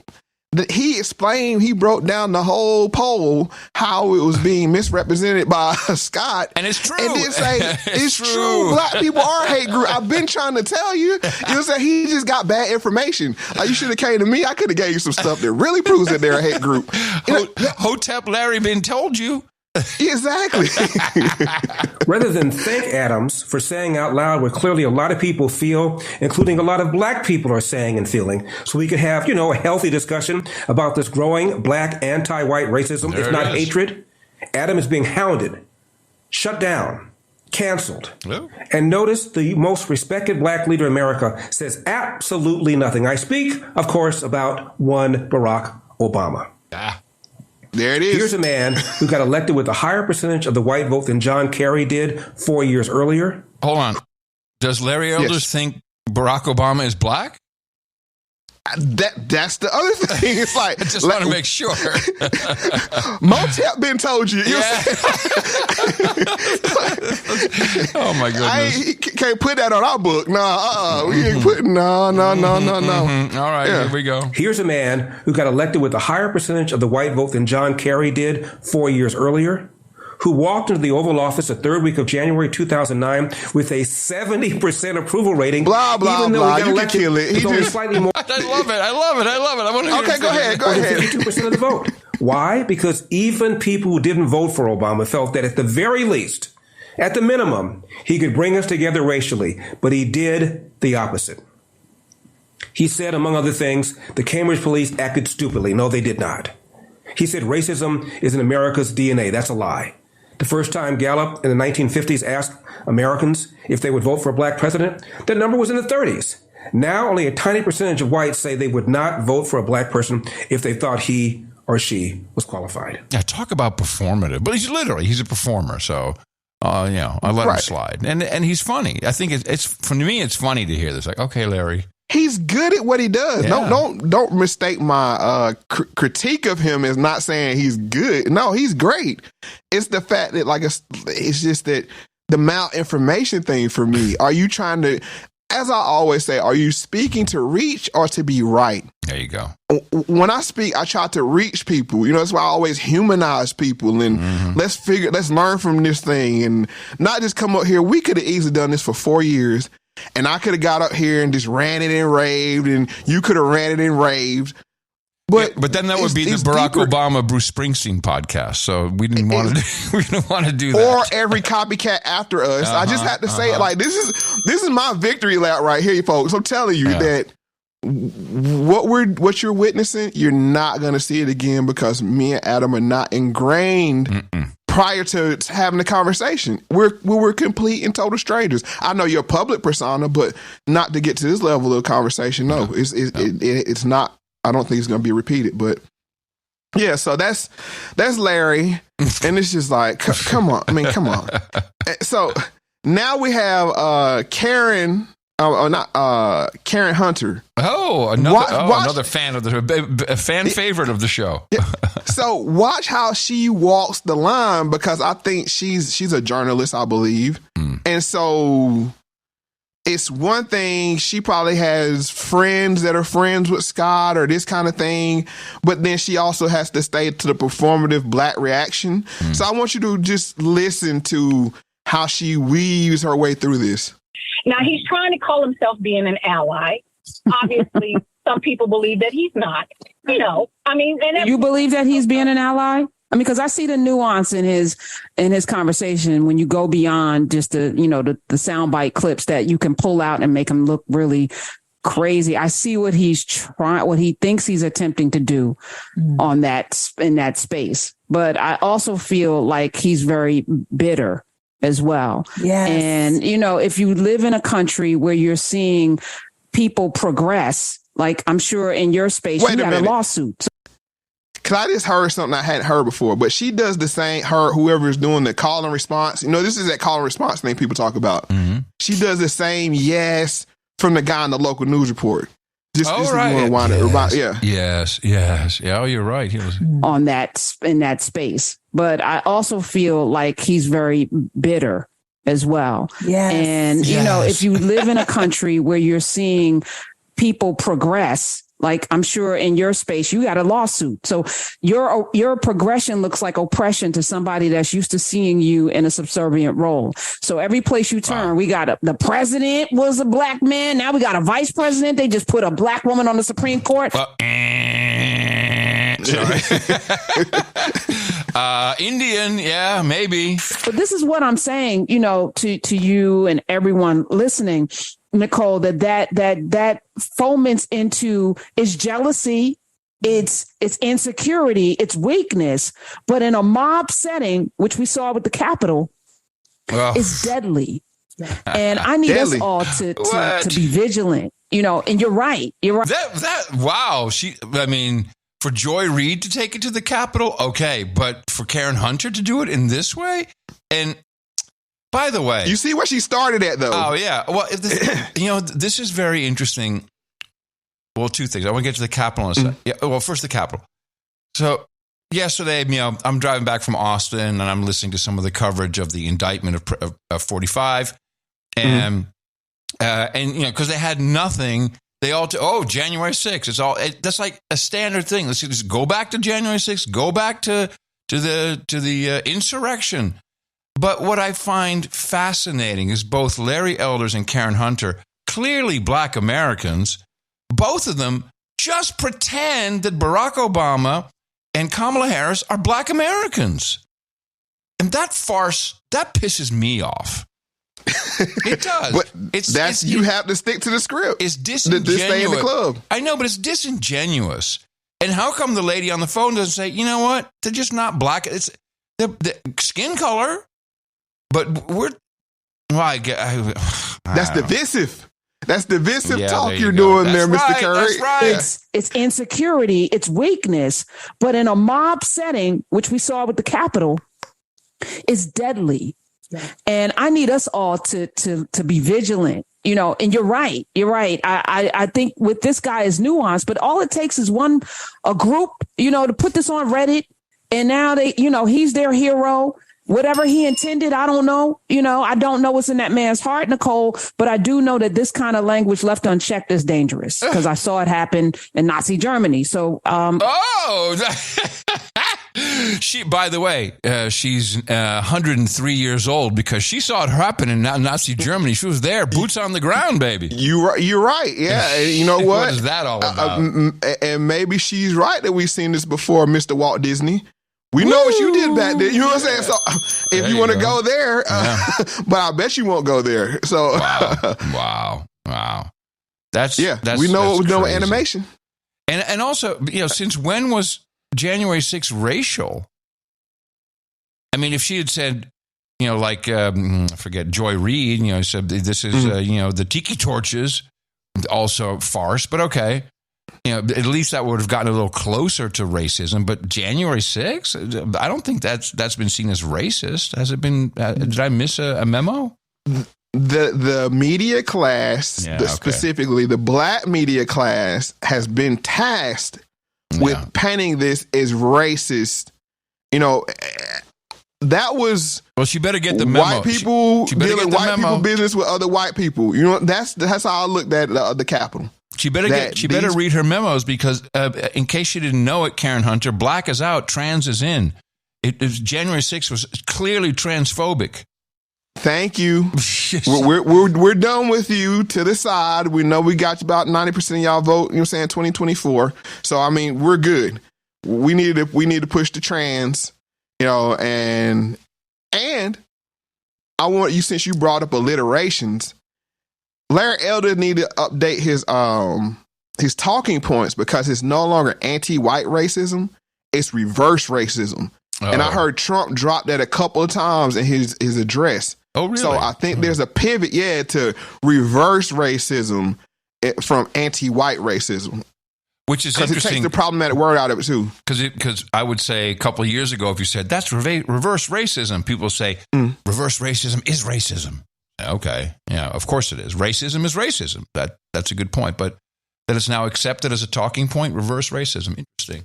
Just listen for it. Because I heard him say it, and I was like, that's a good alliteration. Got to give it to him. But yeah, it is. At the same time, it rolls off the tongue better than anti-white racism. Agreed. Reverse racism. It just flows.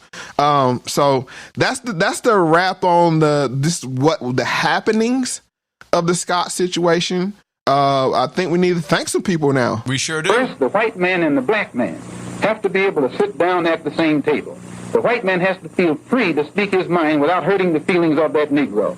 And the so-called Negro has to feel free to speak his mind without hurting the feelings of the white man. Then they can bring the issues that are under the rug out on top of the table and take an intelligent approach to get the problem solved. That's the only way that they'll ever do it. Yep, that's Malcolm X. He is so right, and we have done that exactly on this show. 91st episode of Moe Factz with Adam Curry, Value for Value. We appreciate everyone who supports us, has supported us, and will continue to support the work that is being done here. And we'd like to thank our executive and associate executive producers and our boosters. And we kicked off with Miguel Espinal. I think that's Miggs. Yep. That's Miggs from New York City. Miggs he's cool, man. He's a big Factz family member. Oh, yeah, especially when we used to have the live chats. That's right. Miguel, Miggs, $300. Thank you, man. You're checking in from NYC. What's popping? No, well, we're popping, man. You're popping. Thank you so much. Top of the list there. We really appreciate that, Miggs. Oh, whoa. You know, people at the top of the list get, I know exactly what they get. I'm looking for it. Baller, shot caller, 20-inch blades on the Impala. Which, of course, now is a podcasting 2.0 value for value staple. It's been reused everywhere. So just always remember, it was your Moe Factz show that brought you the big baller donation. Brian Burgess. Right behind with $200. My mom was a Billy Graham nut, but I played her the 1971 clip of Billy saying Jesus was a black man, and her mind was blown. By the way, I'd love a show that covers the real story behind NWA and Jerry Heller. Thanks. I don't know if that's on deck for... there may be a hip-hop episode somewhere in my hard drive somewhere. Maybe. I probably might. Right, well. Possibly. Then we go to Tavia Willis, I think, $200, value for value. Thank you very much, Tavia. Timothy Cato's 179.78. Can a brother get a D dead beating? Well, of course, brother. No problem. Congratulations. You're no longer a deadbeat. Rochelle Stowe, $112.42. See my email. Do you have the email, Mo? You can skip to the next one and I'll look it up. That was my bad. That was my bad. No problem. William Taylor, $100. Keep dropping the knowledge. Hi, Hawker. You got it. Hi, Hawker. Thank you so much. Amy Mullen. That was Dame Slamey, of course, $100. Hey, Moe and Adam, sending value. Thanks for all you do. Love is lit. Thank you very much, Amy. We appreciate that. Dame Slamey. Well, Mo is looking for Rochelle's note. I'll continue to our associate executive producers. Actually, I'm sorry. This is still an executive producer. Lucas Beda, $88. Please woosa and announce the Mobile, Alabama No Agenda meetup, which may have already taken place. I'm not sure. Woosa.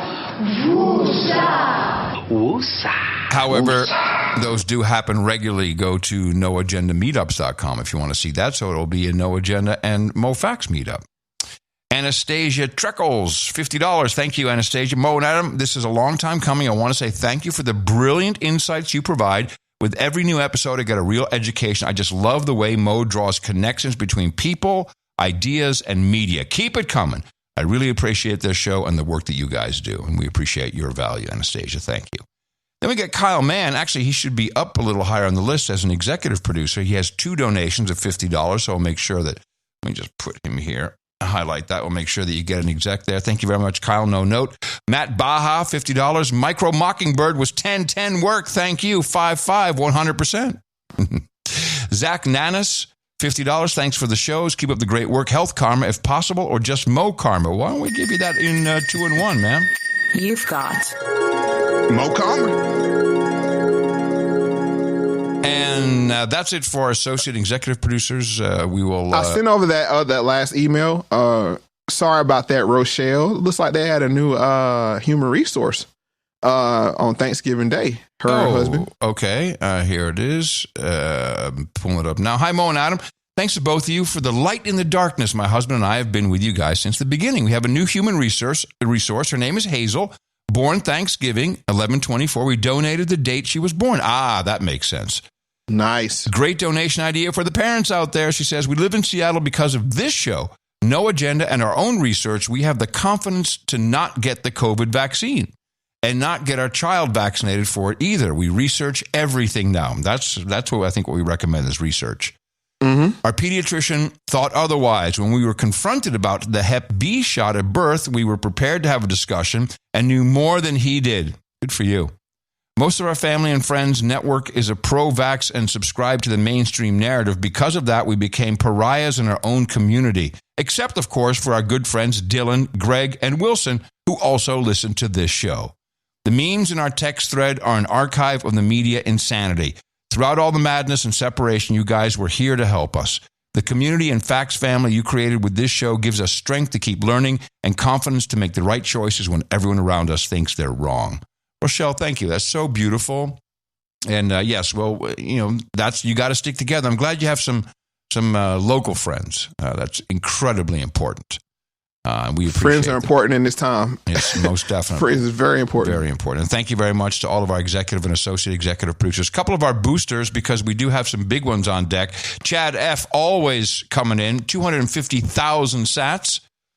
Which actually, since we received this, has gone up in value, so we appreciate that. Top-notch decoration on the big con bullcrap. I'll take an episode of Moe Factz over anything these fools are doing any day. You guys are on fire on this episode. I think there was a double alley-oop in there somewhere. We are known to do that from time to time. 100,000 from Absurdient. Well done, guys. Well done. Another terrific conversation. 66,666 from Lavish. Go get it, Mo, is the message. 50,001 from Clarkian. Here's to hoping one day I can get my keeper to listen to a full episode so she'll understand the true white supremacy, not the red herring that is strictly race-based garbage hawked by mostly liberal white women and DEI grifters. Woo. All right. You say it. All facts there. That's right. All facts there. 50,000 from Murray N. Really glad you covered the Crowder drama. I couldn't bring myself to watch it all unfold as spooky-looking wedges in the alleged freedom community make me physically ill. Your curated analysis is much appreciated. Thank you. Eric PP with 50,000 no note. Sir Libre with 43210, 43,210. Nice numerology. This is to help more frequent shows. Thank you both for all the extremely thought-provoking episodes. May God bless you and your families. Thank you, Sir Libre. 41,167 from Merlin, 36969 from Hey Citizen. It says, please don't exit strategy. Thanks. Well, no exit strategy, but you heard us talking at the beginning of the show. 33,333 from Dale Jr. This is actually for episode 33. Must be going backwards. Thank you. Also the same from D's Laughs. Mo, watching your journey as a sick podcaster and master blaster of the Boulay disaster. Any updates on your music? I love your instrumentals, and I'm wondering if you would ever print up a limited vinyl release or maybe a value-for-value album on a digital streaming platform like Fountain. Love the conversation from D's Last. What do you say, Mo? How about your music? I probably haven't had any time for that. If I do release music, which I've worked on music all my life, so I have tons of it saved up. That was my passion before podcasting. I would like to do it through podcasting 2.0. It's happening. That way, yeah. It's actually happening. Joe Martin Music just he was in the top 10 of Fountain the other day with his music. Doing big things. Yeah, it's pretty cool. 5 threes from, that's a note we don't know, but it was from Castomatic. Thank you. Gene Everett, 33,000. Boost, great episode. And indeed, Dale Jr. has been going through the archive. All 20,000 sat boosts here for episode 39, 37, 36, 35, 34. He even says thanks for the reminder, they are trying to kill us with our food. And it looks like Van the Man Jr. is doing the same thing with 20,000 for episode 32, 31. Then he has a thing that will be 30, 29, 28, 27, 26, 25, 24. You're moving it, man. Love that. One in all-in-one, 17,000. Big love from Hawaii. Thank you. Harv Hat with 15,150. Bubba with 15,000. Mo, you dropped a truth bomb on It's Different in the South. I'm from Indiana and moved to Statesville, North Carolina, and worked at Tilly Harley Davidson. The difference for this northerner and race in the South was an eye-opener. Great work, man. Appreciate that. 15,000 from Mark C. 10,000 from Blue Collar Big Mouth. 10,000 from Fightless Birds. Be a pro in a world of amateurs. Hell yeah. Sir Doug with 10,000. Dave Ackerman, 8008. The Boob Donation, V for V, episode 90. DeBozak with 8008. Kai Patriot, 1776 with 8,000 and a 7620 with a big GBG. Thank you. Wait, I got to have my GBG jingle here. Where my GBG at? There it is. There it is. Do we have a ballot?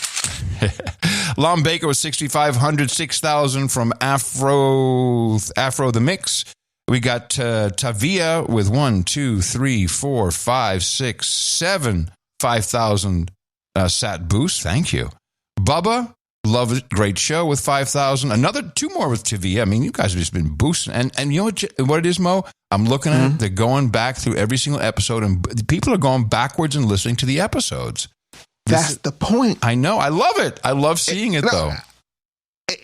And I want to be clear on one thing. I have the utmost confidence in what me and you have done, to the point where I got a feeling it's going to be like Dave Chappelle's show. It's going to be like The Wire. It's going to be like Reasonable Doubt. And that's not high praise on myself. It's to the point where I think this show is going to be bigger later. When people go back and be like, y'all were talking about that in 2020, 2021, 2022, 2023. Like, that's where you have a great record keeper that you built with Podcasting 2.0. We can actually see it. Yeah. That they're going backwards. And my exit strategy is when I'm 20 years from now, when they interview me, like, yeah, I remember when we was working on Podcasting 2.0 and all the documentaries and whatnot. You know what I'm saying? Because hilarious, Mo, because in 20 years you'll be the same age I am now, and yet you're going to sound like like an 80-year-old. I'm embracing it. Like, I'm telling you, I'm embracing my old age. I hear you, man. I hear you. I'm just messing with you. See, Brooklyn 112 with 5,000. Hundwargs with 5,000. Another Tavia for, that was episode 90. Outstanding show. The Real Dave Lennox, Value for Value, 3333. Trail Chicken, 3333. Almost done here. 2,000 from Rock Rollins. Thanks, Moe and Adam. Love the show, says Nomad Joe with 2,000, 1111. Joel W, 1111 from Sergio Stars.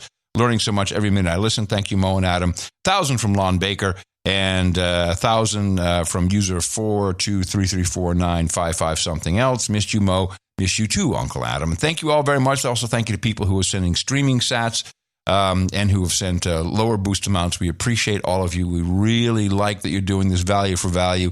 If you let someone know they should listen to Moe Factz, these 91 episodes, and eventually be 100, make sure they do it with a modern podcast app. You can get any of those from podcastapps.com.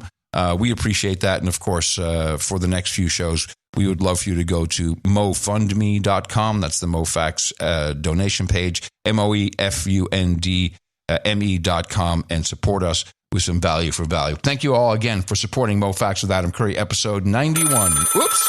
Boulay phone. Whoa. Sorry about that. I was triggered, Will. Like, they're coming for us. Didn't mean that. So we're hearing black, we're hearing white, the way Scott Adams threw everybody in one lump, of black. Stay away from blacks. that's the monolith thing, right? When you hear people come out, all black people we're not a monolith. I think we need to visit or revisit the word monolith with a proper definition. This is from I Swear English on YouTube, which I love his definition videos. Great work. So monolith. Monolith. Countable noun. Monolithic as an adjective. Monolithically as an adverb, I guess. Okay, a monolith is the original meaning is a single block of stone which stands vertically. Notice monolith. As to origin, okay, mono, one, and lith from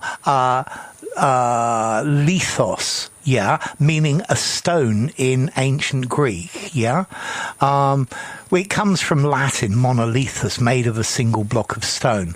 Okay, and that's the idea of a monolith. But we use this word to describe other things. We can also use a monolith to talk about a very powerful, large organization. I think in this case we're using it a bit critically. We're suggesting that it doesn't want to change. It's not interested in the individuals. So a monolith, a huge organization, that doesn't really care about the individuals. Okay. There you go. Monolith. So it's just the group is bigger than the individual kind of thing. And I have some proof here, going back to the 1960s, that black people have never been a monolith, but in the description, white and black in itself, those terms are monolithic. Of course. To have it, it's, this is white, this is black, that's black, this is white. It's a good point. Whenever this comes up, but is it okay to be white? It's like, excuse me, we're not a monolith. In fact, Asians are considered white. But they're Asian. See, that's the monolith, though. They're the Asian. They have the acronym form now. Exactly. There is no such thing. Just like the Latino and the Latinx or Latinx communities. Mm-hmm. They just lump them all together, which their politics is very diverse, and we're seeing with the voting numbers. Trans, you know what I'm saying? That's a monolith. It's like, everybody is TikTok teachers, that's in the trans community. And the greater monolith is the gay community, mm-hmm. The LGBT community, mm-hmm. as you pointed out very early on. It's not a community.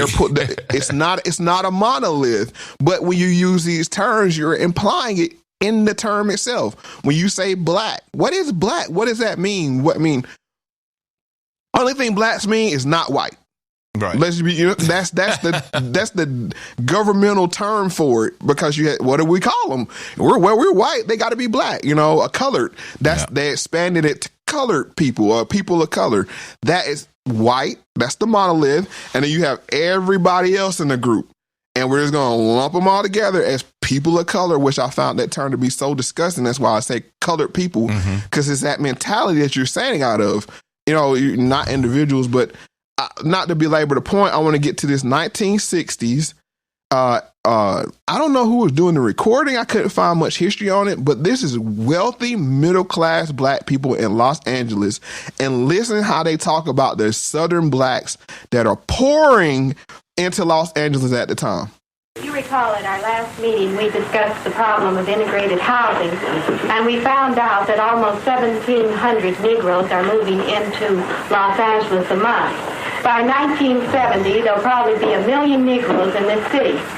And I know that people are concerned about this. They may not talk about it very often, but I certainly heard them shudder in church when he said there'd be 1 million Negroes in Los Angeles. We shudder because we're saying, in essence, the majority of these people are not like we are. And we felt that maybe some of us felt we left the South because we were getting away from this problem. We are a part of this exodus too. But we are a little maybe embarrassed by the fact that here we're going to have a mass element come in that's going to create a tremendous social problem in the community, to which we find a great deal of difficulty in relating to. Oh, I like it. We forgot that monolith. Negroes. Yeah. Another great monolith. It's always a term. Yeah. African American. They reinvent this term over and over again to keep it monolithic. But you hear here, they shuddered with the idea that they were that coming. a million. Why? Because I don't want people to think they're like me. Look at them. This is the boule mentality, which is the I am different mentality. Mm-hmm. I traversed blackness to reach this pinnacle. I'd be damned if I let, in LA, woo! Yeah. I'll be damned if I let these commoners come here and besmirch my name. That's that kind of mentality. And this is the 1960s. That was 60 years ago that they were talking like this. But on Front Street, we should overcome. We need to integrate, but not willing to integrate their own color, monolith, their own color, into their community. Yeah. Like, you can't come to our community. We shudder when we just to think of the thought of that. But I have more.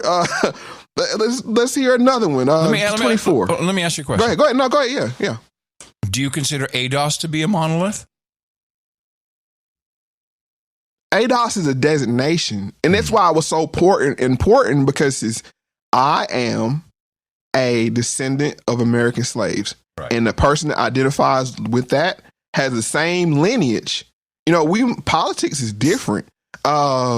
Solutions is different. You have communists, you have Marxists, you have capitalists, you have anarchists. The political ideas is different.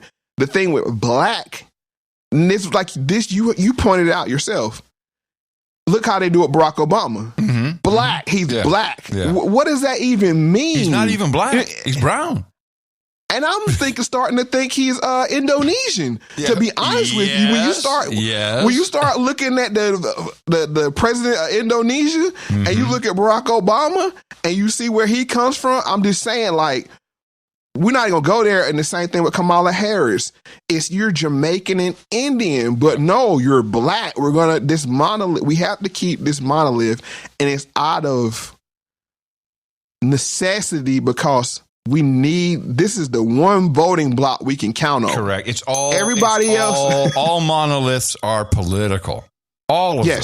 It's called a voting block. Yeah. I mean, listen to the word. It's which a monolith is what? A block of stone. It's solid. It's indistinguishable from its other parts, right?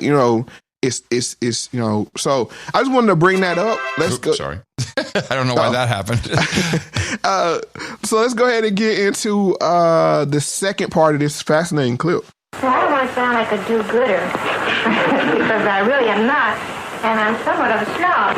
But I do think that with these people coming in who are not our intellectual equals, nor are they of our sociological bracket, they're not to be a handicap to us. They'll find their own level. Now, I do sound like a snob, but I don't mean it this way. But they're used to living a certain way, and they too might rise up above their origin and might one day be our associates. What? Yes. They could rise up. They could. Is that not the definition of uppity? Yeah, this is, like I said, this is the boule. I don't know who got that camera in there, or if this is like, hey, we're getting together and play some bridge or whatever. Bring the camera, and we're gonna talk about why it's a problem with these Negroes coming to Los Angeles. Oof. Right? We made it here first, and we've established ourselves. And we've talked about this before. This was common in New York, Philadelphia. When black people were migrating out of the South to these places, this is what, not only were they met with the racism, from quote unquote white people or non-black people, because it was kind of fluid who was white at that time. You had the Italians and the Irish and those kind of things. They hadn't been annexed into whiteness fully just yet. So not only you had to deal with that buffer class, you had to deal with the the internal buffer class of the boule. It's like, oh my God, they're going to think we're like them. The same thing with the lady with the I am white. I mean, it's okay to be white poster. I don't want them to think, I don't want them to think we think like that. Right. It's the same mentality. We're not white like Scott Adams. We're different white.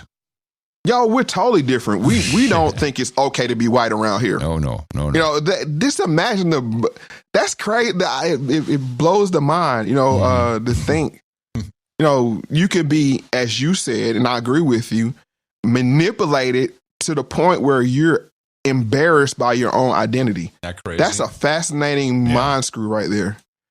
Let's go ahead and get to the third part of this clip. The whole tone of this meeting is we're setting ourselves up as little puppet Jesuses. We can't help anyone else until we help ourselves. The Negro has had two professions, his own medicine, dentistry, law, or psychiatry, and he's had the profession of being a Negro. And many of us have come out here to escape from this second profession of being a Negro. And we are out here a while and we're working in our own field, and then we find out that here these same problems are falling on the heels of 1,600 Negroes a month that come into Los Angeles. Now this gives us problems. It's our own view. It's our own identifying with these Negroes that are coming in with their carpetbags that causes us problems. Ooh, carpetbaggers. Nice. Yeah. You hear like, when I heard this clip, I was like, I knew they thought this way. When you read books like Our Kind of People, one of the best books written on the boule. Yeah, but you don't hear Joy Reid playing this clip.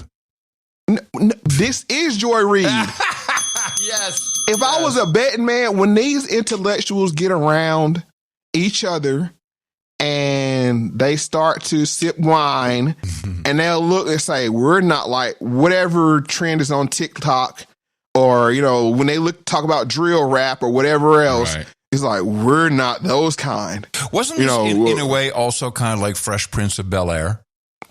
Yes. It was that hinged a lot on this mentality, this idea. Mentality. Yeah. And you think about it, Philip Banks, the character, was a judge. He was a judge, but his parent was pig farmers from South Carolina. Mm-hmm.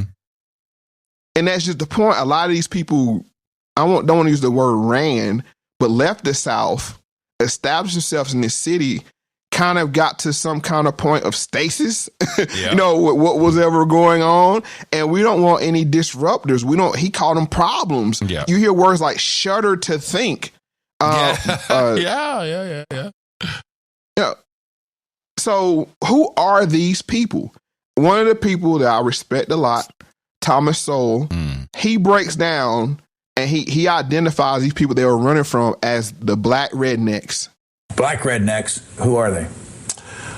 These would be blacks who came out of the Southern culture and who carried that culture with them north into the urban ghettos and into the ghettos of the South, for that matter, and who have not moved out of that culture since. Over the years, both blacks and whites have moved away from that culture. But in the poorest and worst of the ghetto areas, there are lots of people who have not. And these kinds of, it's a culture which didn't do whites any good, and it's certainly not doing blacks any good today.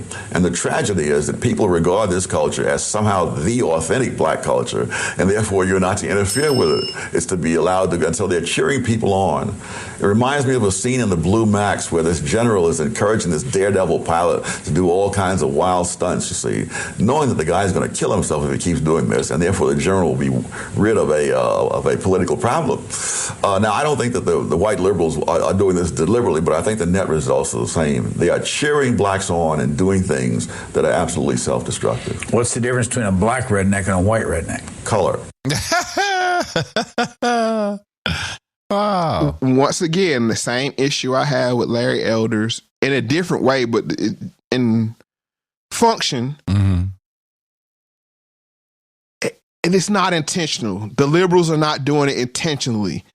This is where I kind of can't align with him. The system of white supremacy is very intentional. Yes. The one world government is very intentional in every one of their actions and deeds. It plans to. Let's throw that in there as well. So when he gets to the point where I don't think it's intentional, Mr. Soel, and I say that with the utmost respect because thought leaders, I think he has a lot to offer. But when you say it's unintentional, I don't know if you're unaware or if you just don't want to, if you start going like that, then you get thrown in a radical bucket. When you start talking about white supremacy and it's a system, take the person, it's not personal, it's a system that needs to be maintained. To say it's not intentional. Planned Parenthood clinics are built intentionally. Yeah. Prisons are built intentionally. Policies are passed intentionally. The Crime Bill 2.0 is very intentional. And we're going to be getting to that very soon. Not in this show, but very soon. We saw it play out over these 4 years. Yes, we did. And the reason why I knew, because this is an old play and it worked. So it's like they're going to be very intentional. And I keep saying this word because that's the rub with, I hate to use this term, everyday black people and conservatives, is that they don't know what they're doing. Oh, you're looking too much into this. It's not intentional. Very intentional from my point of view. Or very lucky. One or the other. It's either very intentional or very lucky. Right. But yeah, that's the black redneck. And I'm going to answer a question of yours that you've been asking since I've been listening to No Agenda. This is what happened to your teas. Oh. Really now? This is what happened to your teas. Because I'm guilty of it.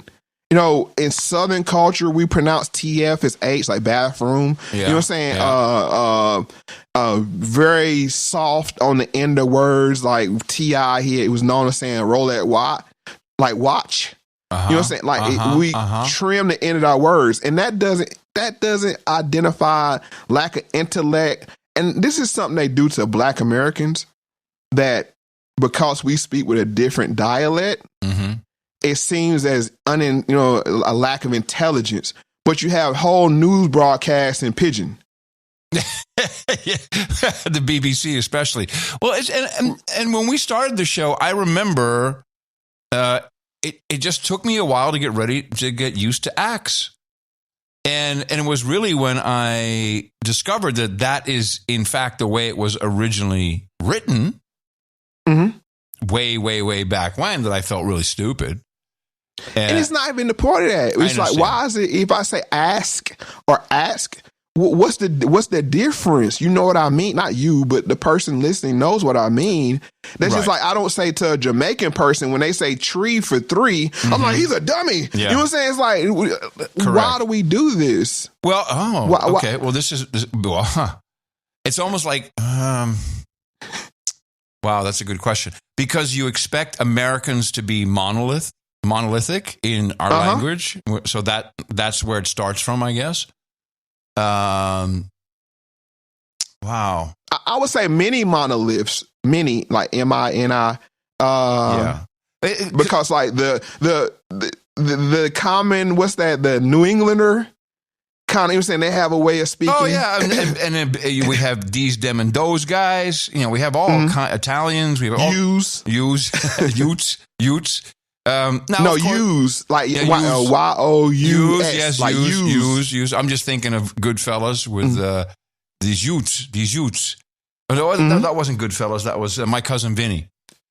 Which that showed the Southern versus the Northern. Yes. Even that takes race out of it. Yeah. That was that cultural. He was out there backwards thinking, and that kind of thing. And this is a struggle I have with being Southern. If you just want to take race out of it. When people hear your accent, they think you're an idiot. They just until proven different. And I would say that white rednecks are without a doubt considered to be. Oh, that you talk like that, you're dumb. You're clearly a redneck. You're stupid. You live in a trailer park. That's always seen that way. More so than and then blacks, the black redneck is lesser than them. Yes, like you're under them. So this is So. What's the difference between a black redneck and a white redneck? Color. Same kind of people, same attitudes. Oh, absolutely, and same kind of results in terms of the violence. The number of Chinese killed, let's say, in 1 year by mob action exceeds all the blacks lynched in the entire history of the United States. In your opinion, what has to be done in the black schools or among black students in order to bring them up? One, you get rid of the things that are dragging them down. You stop saying that speaking black English, is just as valid and all that kind of stuff. It may be just as valid to linguists and so forth, but the fact is, if you talk that way, you're not likely to get into med school. You're not likely to do very much in your life. If you were still living 50 years from now, what would you predict the black race in this country would be? Oh, wow. I mean, based on trends that you've seen in the last 20, 50 years. It could go either way. If the current trends continue, it's going to be a disaster. But there's evidence that the current trends are not unchallenged. When is this interview from? This is from 2005 interview on C-SPAN with Brian Lamb. And the YouTube video was Thomas Sowell, Black Rednecks is the title of it. Mm-hmm. But yeah, this is we're going to get deeper into this. And 2 points I want to make that came back to me. But yeah, this is where your T's go to. Because with anything, we mimic whatever's popular culture. Yeah. Right now, and ever since maybe the early 2000s, Southern hip hop took over hip hop. Mm-hmm. Atlanta became the hub, Texas, Miami, these kind of things. And it took over the crown. So, I know, start writing your hate email now, but the South took over the crown for hip hop. And with that, hip hop, Southern rappers, the change in linguistics, this is where your soft T's come from. And I didn't pay attention to it until you used to bring it up. Yeah. But yeah, we say things differently, even if you're using the correct grammar. Just the softening of T's and what's the other thing? It's T's and something else. But and also the chopping off of words, like pod. That's a function. Fam, pod, we've been doing this for a long time now, but it's just that it became in vogue. So in fact, if I hear another one of these millennial Zoomer chicks go dropping the T's, I can say that's cultural appropriation. You should be ashamed of yourself. You could if you want to participate in Misinformation. Okay, all right. No, I'm just saying, like, if it's, but no, it's good. It's not a bad thing, but there's a difference between conversational English and formal English, and this is where we need to make the distinction, because if you talk to me in conversational English, it'll be more than here. Like I said, I'm doing a broadcast, so I want to make sure I'm clear to everybody. I don't have subtitles. So it's just different timing. But yeah, that's the point I want to make about those two things. Thank you for that. No, that's good. That's good to know. Yeah. But that's why Black redneck culture is prominent in pop culture right now, because of the elevation of Southern hip hop artists. But the thing is, they found a caricature of Southern people. Like, for instance, what was the movie? Whoop That Trick, Hustle and Flow. Mm-hmm.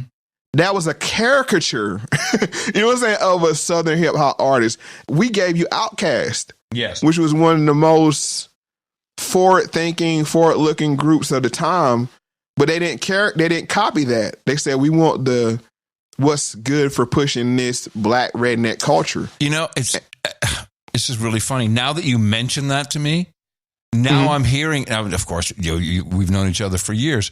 Now I hear you say Mose and was. Mm-hmm. I hear you dropping the T's. It's never occurred to me before. Yeah, it's not, like I said, it's natural. And it's not like, I know it's a T there. I know how to spell the words, but it's just, of course. and I'll just keep it 100 with people. It's when you're from the South, you would hear your grandmother or aunts or people when your family came down from New York. You like listen to them talking properly. You know what I'm saying? It was like don't you come down here talking with all that proper talk, that kind of thing. It's reverse racism. Yeah. Right. So that was the thing, is like, we're conscious not to get too proper. Right. As well, unless it's your mom on the phone with like somebody with bills or something, then you see the proper come out. But I just want to make that point. So let's just jump in. This is just you can hear. This next clip is from show 14, Victimization Mentality. This is an example of a person that could be considered a black redneck, but they had moved to Chicago to give a better life to their children. And this is from The Tenement. Most of the adults who live in the tenement on South Ellis Avenue were born in rural areas of the South. They came to Chicago looking for a better way of life. They came to the south side of the city because they found that this was a place where Negroes were permitted to live. They came here without much education or sophistication in the ways of the city.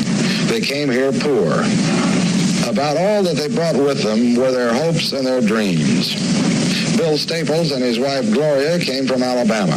Well, I mean, every man got a dream, Everybody have a dream, and you dream of going any place to make good, to make it better for my family, better education for my kids. These are the prime reasons that I came up for. So that's your black redneck right there, or what they would consider the problem that would make them shudder. A person like that, moving from the South. And the funny thing is, Thomas Sowell's parents moved from the Carolinas. I think it was North Carolina. Oh, really? To New York, and his access to a more formal education is what put him on the path to be who he was. So it's you brought up the Fresh Prince of Bel-Air. It's very similar backstory between Uncle Phil and Thomas Sowell, coming from Southern roots. But is Thomas, and then going on to the heights. Would you consider Thomas Sowell to be old school boule? No, they wouldn't let him in. Okay, got it. No, you can't. What? You're off code. He's off code. Yeah. We're monetizing this blackness over here for our own gains, and here you come talking about some, self accountability. No, you can't have self. That's going to mess up our support base. Got it. We got to keep them wanting more. So let's get back to, speaking of which, let's get back to the boule. And this is the fourth clip from the wealthy middle class blacks. This is a basic embarrassment that we as Negroes have. We want to live together, yet we want to sort of scatter to the far winds and live amongst white people. We are brought up in terms of this, that to have a dark skin, to be a Negro, there is something wrong with it. And if you take a child and raise him, a very impressionable child, and have him grow up in an atmosphere where your color of skin is something that is looked down upon, that there is something wrong with you, that you are not, you don't have the abilities of other people. Even no matter how much education, no matter how much training, etc. you have, a lot of these impressions stay with you. I feel that we have to search for a new image. Wow. Well, this is also colorism, of course, with the really, really dark skin. Yes. Which that was a function in it as well, which a lot of these people were fair-skinned in this conversation. That's how they did it. A paper bag test. Yes. You can't come in. You're not part of us. Wow. Just to remind people, one of the shows we talked about, Beyonce's father, he mentioned how even at Fisk in the 1970s, they had a color test. Wow. So this is nothing. I mean, this is the 60s, and that's after the fact that these conversations is happening. And in the book I mentioned before, Our Kind of People, the author goes into how he went to these sorority and fraternity parties. And on the outside, it was like the party would be the darker people, and the center of the party would be lighter and lighter until you get to the middle. Wow. So, yeah. So the colorism does play a big part in this. And it's funny you mentioned that.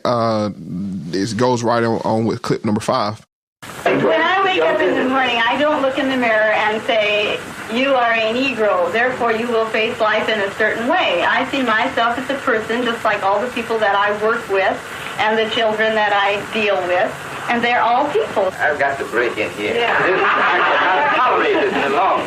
This idea of this consciousness of you've got to look in the mirror to face yourself to go through this bit about being a Negro is very naive.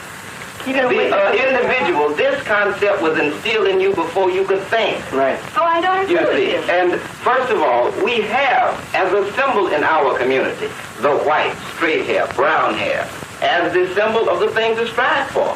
Now, there's nothing wrong with it, except that it represents the very fact that we are talking about. The idea, the Negro in our society is a rejected child. There's no two ways about it. It's in Los Angeles, it's in New York City, it's in any place in the United States. Doesn't it still kind of exist, the colorism aspect? In fact, the N-word is in fact used to describe often a very dark-skinned black man. Well, the N-word now describes more mentality.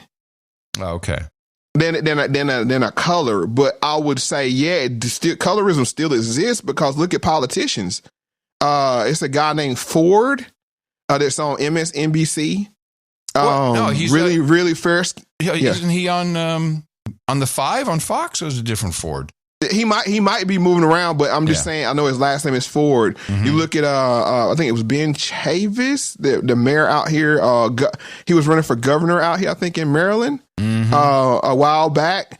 If you look at these politicians, especially the older ones, there is it's a colorism thing. And Talcum X, aka what's his name? It'll come to me. But yeah, he even another show. He said that there's a light skin privilege that you can get in certain rooms with being light skinned. Colin Kaepernick would have been seen totally different. Right. Had he been a dark skinned person. So there is definitely colorist. Colorism is still allowed. But colorism is not exclusive to Black Americans. No. You go to India, you go to South America. This tells you that it's Latin America, anywhere, right? Sure. This goes to show you that everyone's racist. It's worldwide. Everybody's racist. Well, when you've been taught, Sean King, yes, thank you. When you've been taught that the image of beauty is this. Yeah. From the mass media. Yeah. That's what does it. You're right. Right. This is why Black publications are so important, because my beauty standards were set by Jet Beauty of the Week. You know what I'm saying? Like, that's the first thing you turn to. You got the Jet, where it's like, hold on, page 27. Let me see what's going on. And you saw women that looked like you, but were beautiful. And you saw women on perm boxes. That's a bad example, but hair product bottles that were a representation of our beauty, not through the lens of whiteness. And I hate to use that term. I cringe at just using it. But this is how the white lady in the news, the news clip we listened to earlier, this is how her mind has been shaped. Because the media told her you're bad. You know what I'm saying? You should be ashamed of who you are. Subtly, this is what we're taught by, saying this is real beauty. Lena Horne, look, like, just keep going down the list. Our beauty, the older people, beauty had to be tied to light skin. First Black woman I fell in love with was Cleopatra Jones. Right. I think that goes for a lot of people. It was badass, man. She was so badass. And now we got to go to Dr. Francis Quest Welsing and discuss, do Black people really want to be white?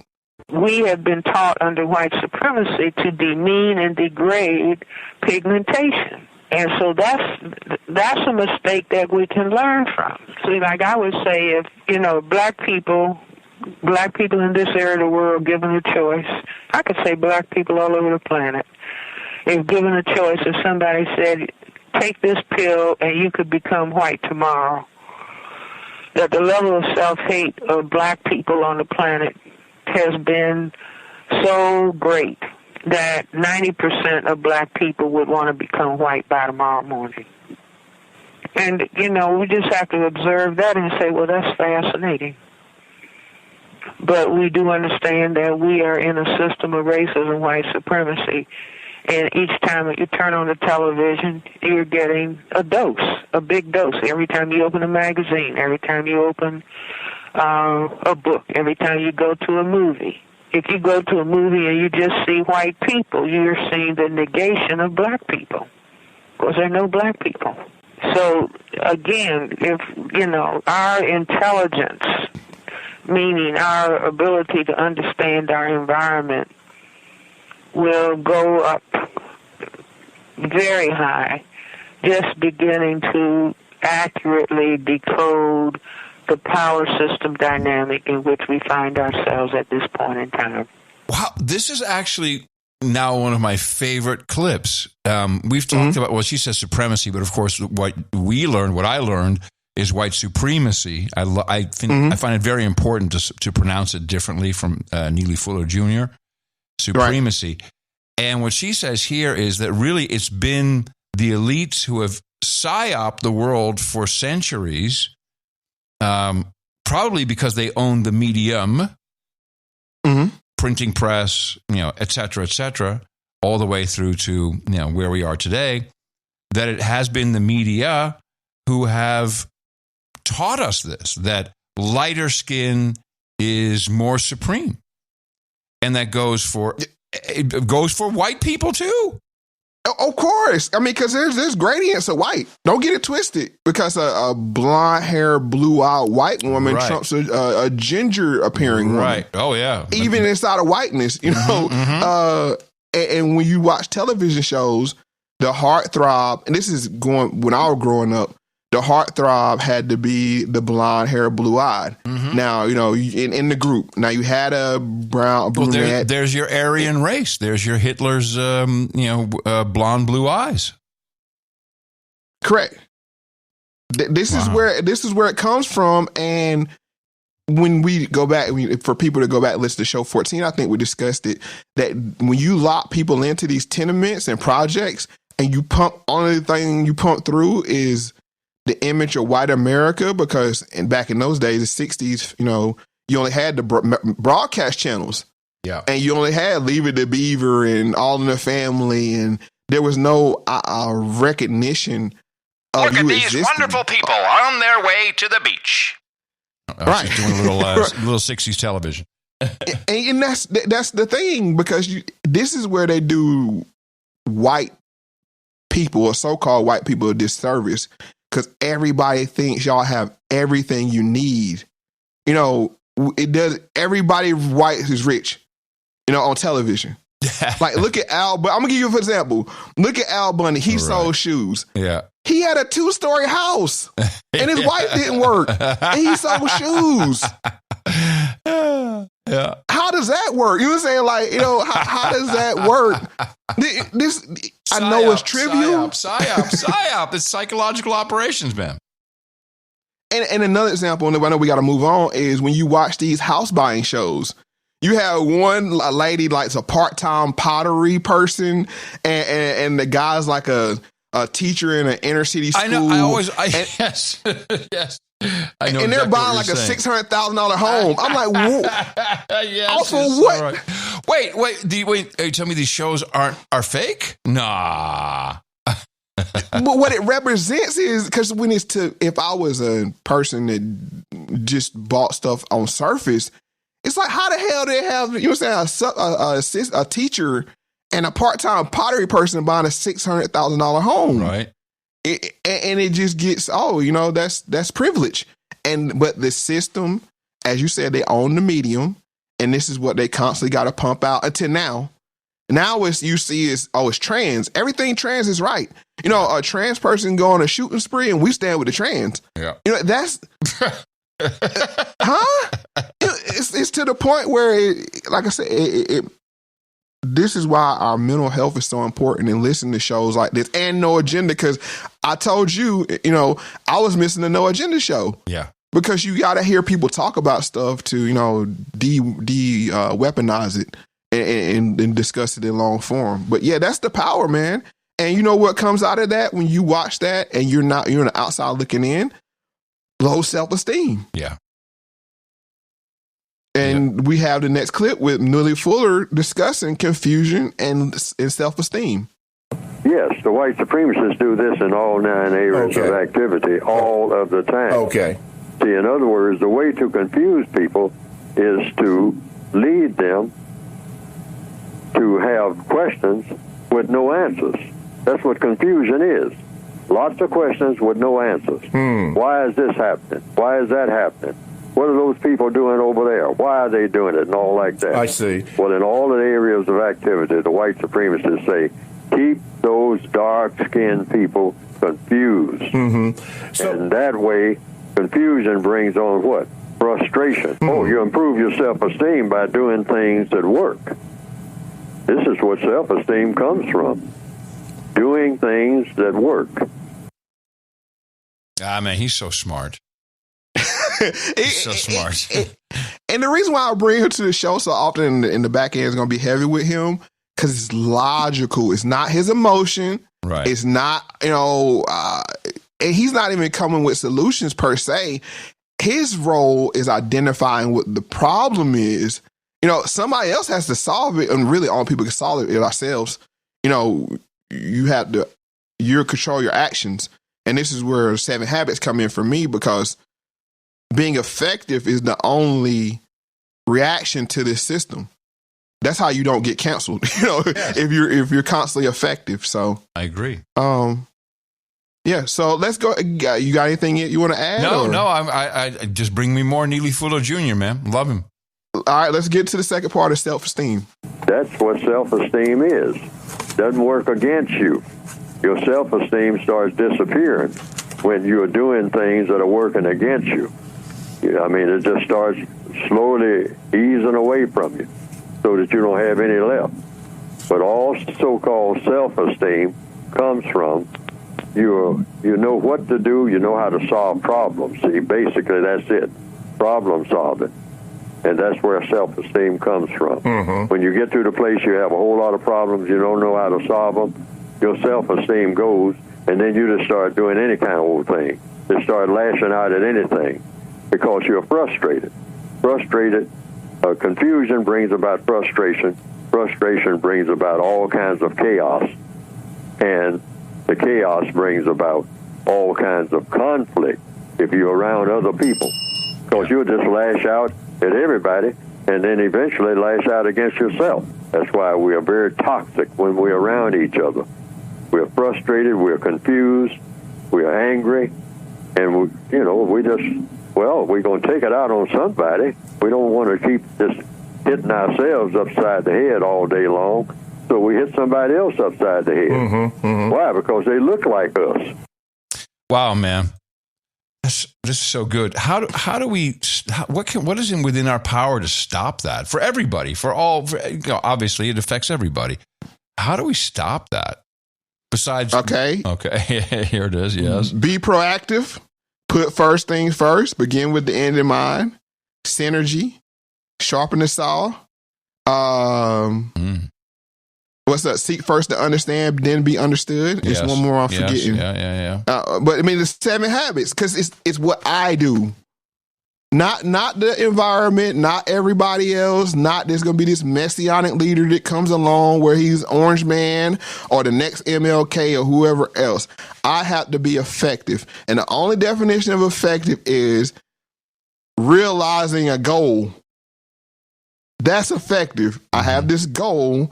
It's realized, okay, I solved the problem. And this is where I don't have one person I go to for ideology.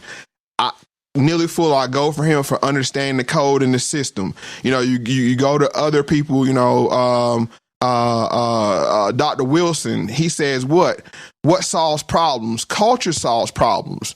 You see what I'm saying? So this is, you have to take these tidbits of information, put them together and say, okay, it's like a potluck. I'm gonna get a little bit of this, a little bit of that, a little bit of Nation of Islam, the way they, value their health.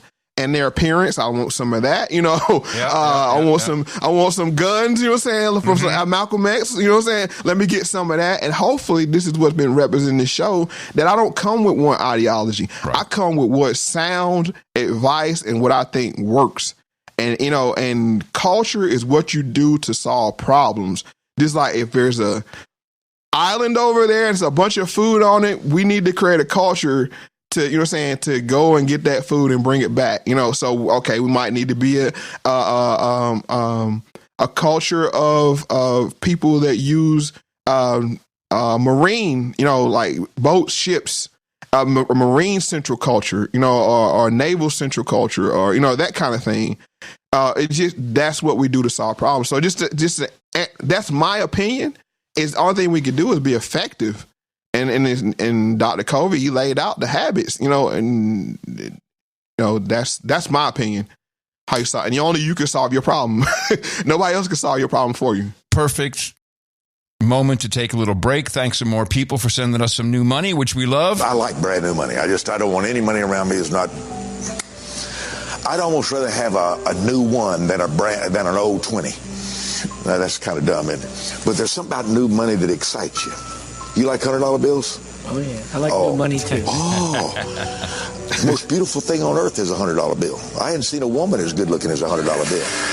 There's something about a $100 bill that excites you. We got a couple more people to thank who also supported us under the exec and associate executive producer level. We start off with Anonymous Mo Bro from North Carolina, $40, and he says, for services rendered. Christopher DiBiase, $33. Sam Williams, $25. Corey Katz, Value for Value, episode 90, $25. Thank you. Malin Drip, 2358. ITM Moe and Adam love the show. I will be very grateful if you can give a brief explanation of how do you produce the clips for a show and how do you organize them to record a show? What programs and software do you use to get clips from long videos? Oh my goodness. Organize them and record a podcast. Well, actually, if you go to podfathergear.com, it shows you a lot of the stuff that I use for the production, although I do have to update it, but for the recording. Mo, maybe briefly, you can just explain what you use to produce the clips with? All right, so to produce the clips, get any video downloader. I use 4K video downloader. Then I figure out what parts I want to clip. I put them, you can use, I think it's Audacity, or I use FL Studio, but Audacity is a free another option. And then you get all your clips together, and then that's the hard part, is sorting them. You know what I'm saying? That's what the time is like, because it's a story I'm laying out, so it could be understood. And I need to explain this before I explain that. So that's the short version of it. And maybe I might do something where we can make more people effective in doing this work as well. Yes, and I would say you make it look easy. So there is an amount of talent and perseverance and being effective, as you just discussed, and you're very successful with that. Thank you, Mel. Sam Smock, 2345, $23.54. Hope you deadbeats out there are paying attention. He says, failure to support the show may result in complete reliance on state-controlled information. Indeed, support all of your favorite independently produced media. Very important.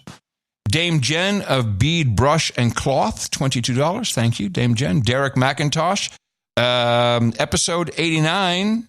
He said, my high school grad year. Okay. Hence the $20.89. Then we have $20 from Dustin Zimmer, Matthew Weaver, Alejandro Alocer, Jennifer Cato, Carol A. Chase, Grant Covey says, keep up the great work. Thank you. Dustin Zimmer, $10 from Kyle Tacky, Christy Carlton, Jeremy Kavanaugh, Daniel White, Trenton Scoville, Seth Peterson, Michael Talbot, Arsonomics, Bo Baldwin, Aaron Sneed, Christopher Bellier, Dave Jones. I'm not sure which one. SV, Benjamin Barlow, Walter Foss, Terrence Lynch, Vanessa Steinbach, Kyle Tack again, Christy Carlton again, Trent Scoville again, Daniel. These are people who are doing regular donations. Thank you. Seth Peterson, yes. Michael Talbot, Melissa Ebite, Adam for being the light, and Moe for being the love. Oh, thank you. Then 988 from Mark J. Asher, Drew Caver 963, 5 and 55 from Vince Farrell, Jennifer Bean with 5, Joshua Goodson with 5, Moises Hernandez $4.20. I hear you. We doing it, baby. And winding it up as always, Terry the Human Subscription Keller $4.11. Thank you all so much for supporting Moe Factz with Adam Curry episode 91. I look forward to your support for 92. All right, so this is where Scott Adam was right. Here we go. And I'm back. He's backed up by Mr. Neely Fuller. Black people should stay away from black people, according to Neely Fuller, and I support this, but unless it's one condition going on, and that's if whatever you're working on is constructive. If it's not constructive, stay away. And that's what Neely Fuller says. Let's go ahead and get into 34. This is to be expected, but we should understand, first of all, that we're programmed this way. Black people are toxic. All of us are toxic. We are loaded with poison because the system of white supremacy puts that poison in us even before we are born. And when we're born into the system of white supremacy. We're not born into a system of la-la land. We're born into the system of white supremacy. The system of white supremacy is designed for everyone, including black people themselves, to have a hostile position, a hostile thought toward anything dark, and particularly dark people. That's just the way the world is run. That's the way the white supremacists have set it up before any of us were born. So we have to, first of all, know that. So we all carry that poison. It's in us. We're not aware of it, in one sense, you might say. I mean, then in another sense, we are aware of it, but we're in denial. Wow. My brain just blew up. Toxic. Wow. It's and unless you're getting together to be constructive, you should avoid each other. And this is where it validates my school of fish, flock of birds, which I haven't mentioned in a long time. Yeah. But as fish in a school respect each other's space. They acquiesce and move out of respect of the other fish's space. Now they're moving together, but there's a proper distance that's maintained between each fish. And that's the point why I use the school of fish, because there's no leader. This is how we're moving. Okay, we need to move to the left. We need to move up. We need to move down. They move in unison, but they're not bumping and, you know what I'm saying, and knocking into each other. Nope. When birds fly, they fly in a formation. And that's the point I'm saying, that we need to be respectful. If you're feeling toxic, just keep to yourself. There's a brother named Ayo Kaseko, and he said the 3 S's is solitude, sobriety, and sexlessness. That's the solitude part. You know, if you're not at your best and you're not going to be constructive wherever you're going, whether it's the cookout or the party or wherever else, stay at home. You know, if you're just going to get together to gossip, stay at home. You know, and I think a lot of people fall into this, even especially content creators, that they feel that they had to talk. I had to say something. But their message is not constructive, and not being constructive is going to lead to disaster. So this is why I said according to Neely Fuller, Scott Adams is right in the fact that we need to stay away. And that is not each other. If it's Neely Fuller puts it, no contact, no conflict. Wow. But we have to admit, first of all, we have this poison. And then we immediately should jump to, what do we do about it? Well, the first thing you do, you don't want poison to spread. That's just a part of physics, the laws of mathematics. If you got poison on hand, you don't want the poison to spread. How do you keep the poison from spreading? You make sure that every contact that every black person makes with every other black person has a plan beforehand to do something constructive. Do or say something constructive. So every time we make contact with anything, we just spread poison, because we're loaded with poison. And if we are contacting other black people, they are loaded with poison and dynamite. And you're going to get an explosion unless you tailor and suppress that poison and tailor it in such a way that it's kind of shunted off to the side, or it doesn't manifest itself. I mean, when we make these contacts. So I have it in the book, the textbook for victims of white supremacy. No contact, no conflict. If you minimize the contact, you minimize the conflict. Do you think the elites of the world know this? Know what? Well, I'm just thinking about... We're full of poison? Well, I mean, they pump out poison 24/7. So right. Food. But I mean, yes. Yeah. Okay. Yeah. No, because they want us dead, Adam. I mean, let's just be honest. They want you dead. Or to agree with them. One or the other. You know, and it's very hard to accept that fact that somebody if you're not fitting what they think is supreme, they want you dead. Yeah. One way or another. You know what I'm saying? It doesn't matter. So, yes, I think they are aware, because the system is designed, and this is not happenstance. And at the bottom is where it materializes the clearest. And, you know, and it's crystal clear, because when you're frustrated, you've been taught that you're second class, and you accept the victimization mentality, and you bring other people here. And anything, for instance, like right now in New York, you bring other people here from other countries, you put them in 5-star hotels, you know, and I'm living in a rat-infested, squalor. Tenement, you know what I'm saying? Still, these tenements are still existing to this day. Sure. And you do this, of course, like I said, when you ruin my self-esteem, because I haven't seen any results from 60 years of civil rights, no results. Now I'm frustrated, and frustration turns to lashing out. And this is why I'll say to Scott Adams, we hate crime just as much as you do. It's the record labels and the media companies that make you think we like crime. Yeah. We hate criminals just as much as anybody else. It's this monolith that all black people love criminals. Every time they start talking, the criminal justice system, how do we reform criminal?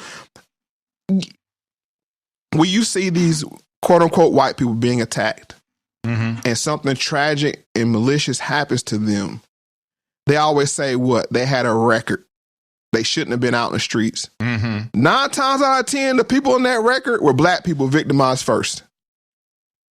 Well, in an interesting way, you're making a case for the Soros sisters, because because of all of this taking place, black people have had a bad run of it, and they're always getting blamed for all of it. So we need to go easy on. No, that's the media misrepresentation of the facts. Bro, I don't want to be your experiment. I don't want my neighborhood to be your experiment to see, is letting felons out. Is that going to change? I agree. Yeah. I agree. But that's what they're using.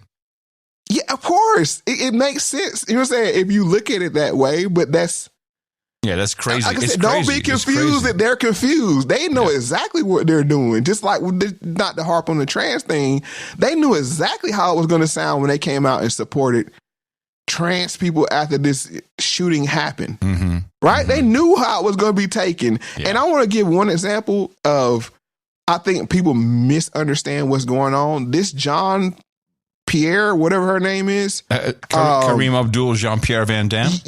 Yes, her. She's very good at her job. People think, she's dumb, she's this, that. She's there to gaslight you. Yeah. You'll ask her a question, and she answers another question without batting an eye. And what does it do? Frustrate you to the point you want to punch something. You know what I'm saying? This is how they've been dealing with us for a very long time. That's how they spin people up, particularly white Republicans. But they've been spinning us up like that, yes, for a very long time. Because, like I said, they showed us all these cop shootings. The same way they're showing the violent white crimes now. The algorithm force-fed this on black people to the point that they were radicalized. Yeah. And no, we don't want crime. And you know what? The good thing, like Thomas Sowell was referring to, there is some change. People are coming out now and saying, we're not with this crime. And you know what that benefits? Crime Bill 2.0. Oh, yeah. Because you know who asked for the first crime bill? Black people. Mm-hmm. Do something about this crime. And they were like, oh, I just so happy. It's like the vaccine, right? I just so happy to have some mRNA right here. Wow. You know what I'm saying? For the problem crime bill 2.0. Reaction, solution. Exactly. I just so happen have this crime bill that might solve your problem, which is only going to make the problem worse because fatherness goes through the roof again. Yeah. No, so I'm just saying, like, it's repeat nothing. Of history. Yeah, repeat of history. So that leads us right into this thing where they act like they can't solve the black problem. I'm more than aware whenever white supremacy gets tired, or they can work you into the corner to ask for what they want to do already. They already know what they want to do. The trick is they make you ask for it. You know, just like this, the people that fear the super spreaders. And I heard this firsthand.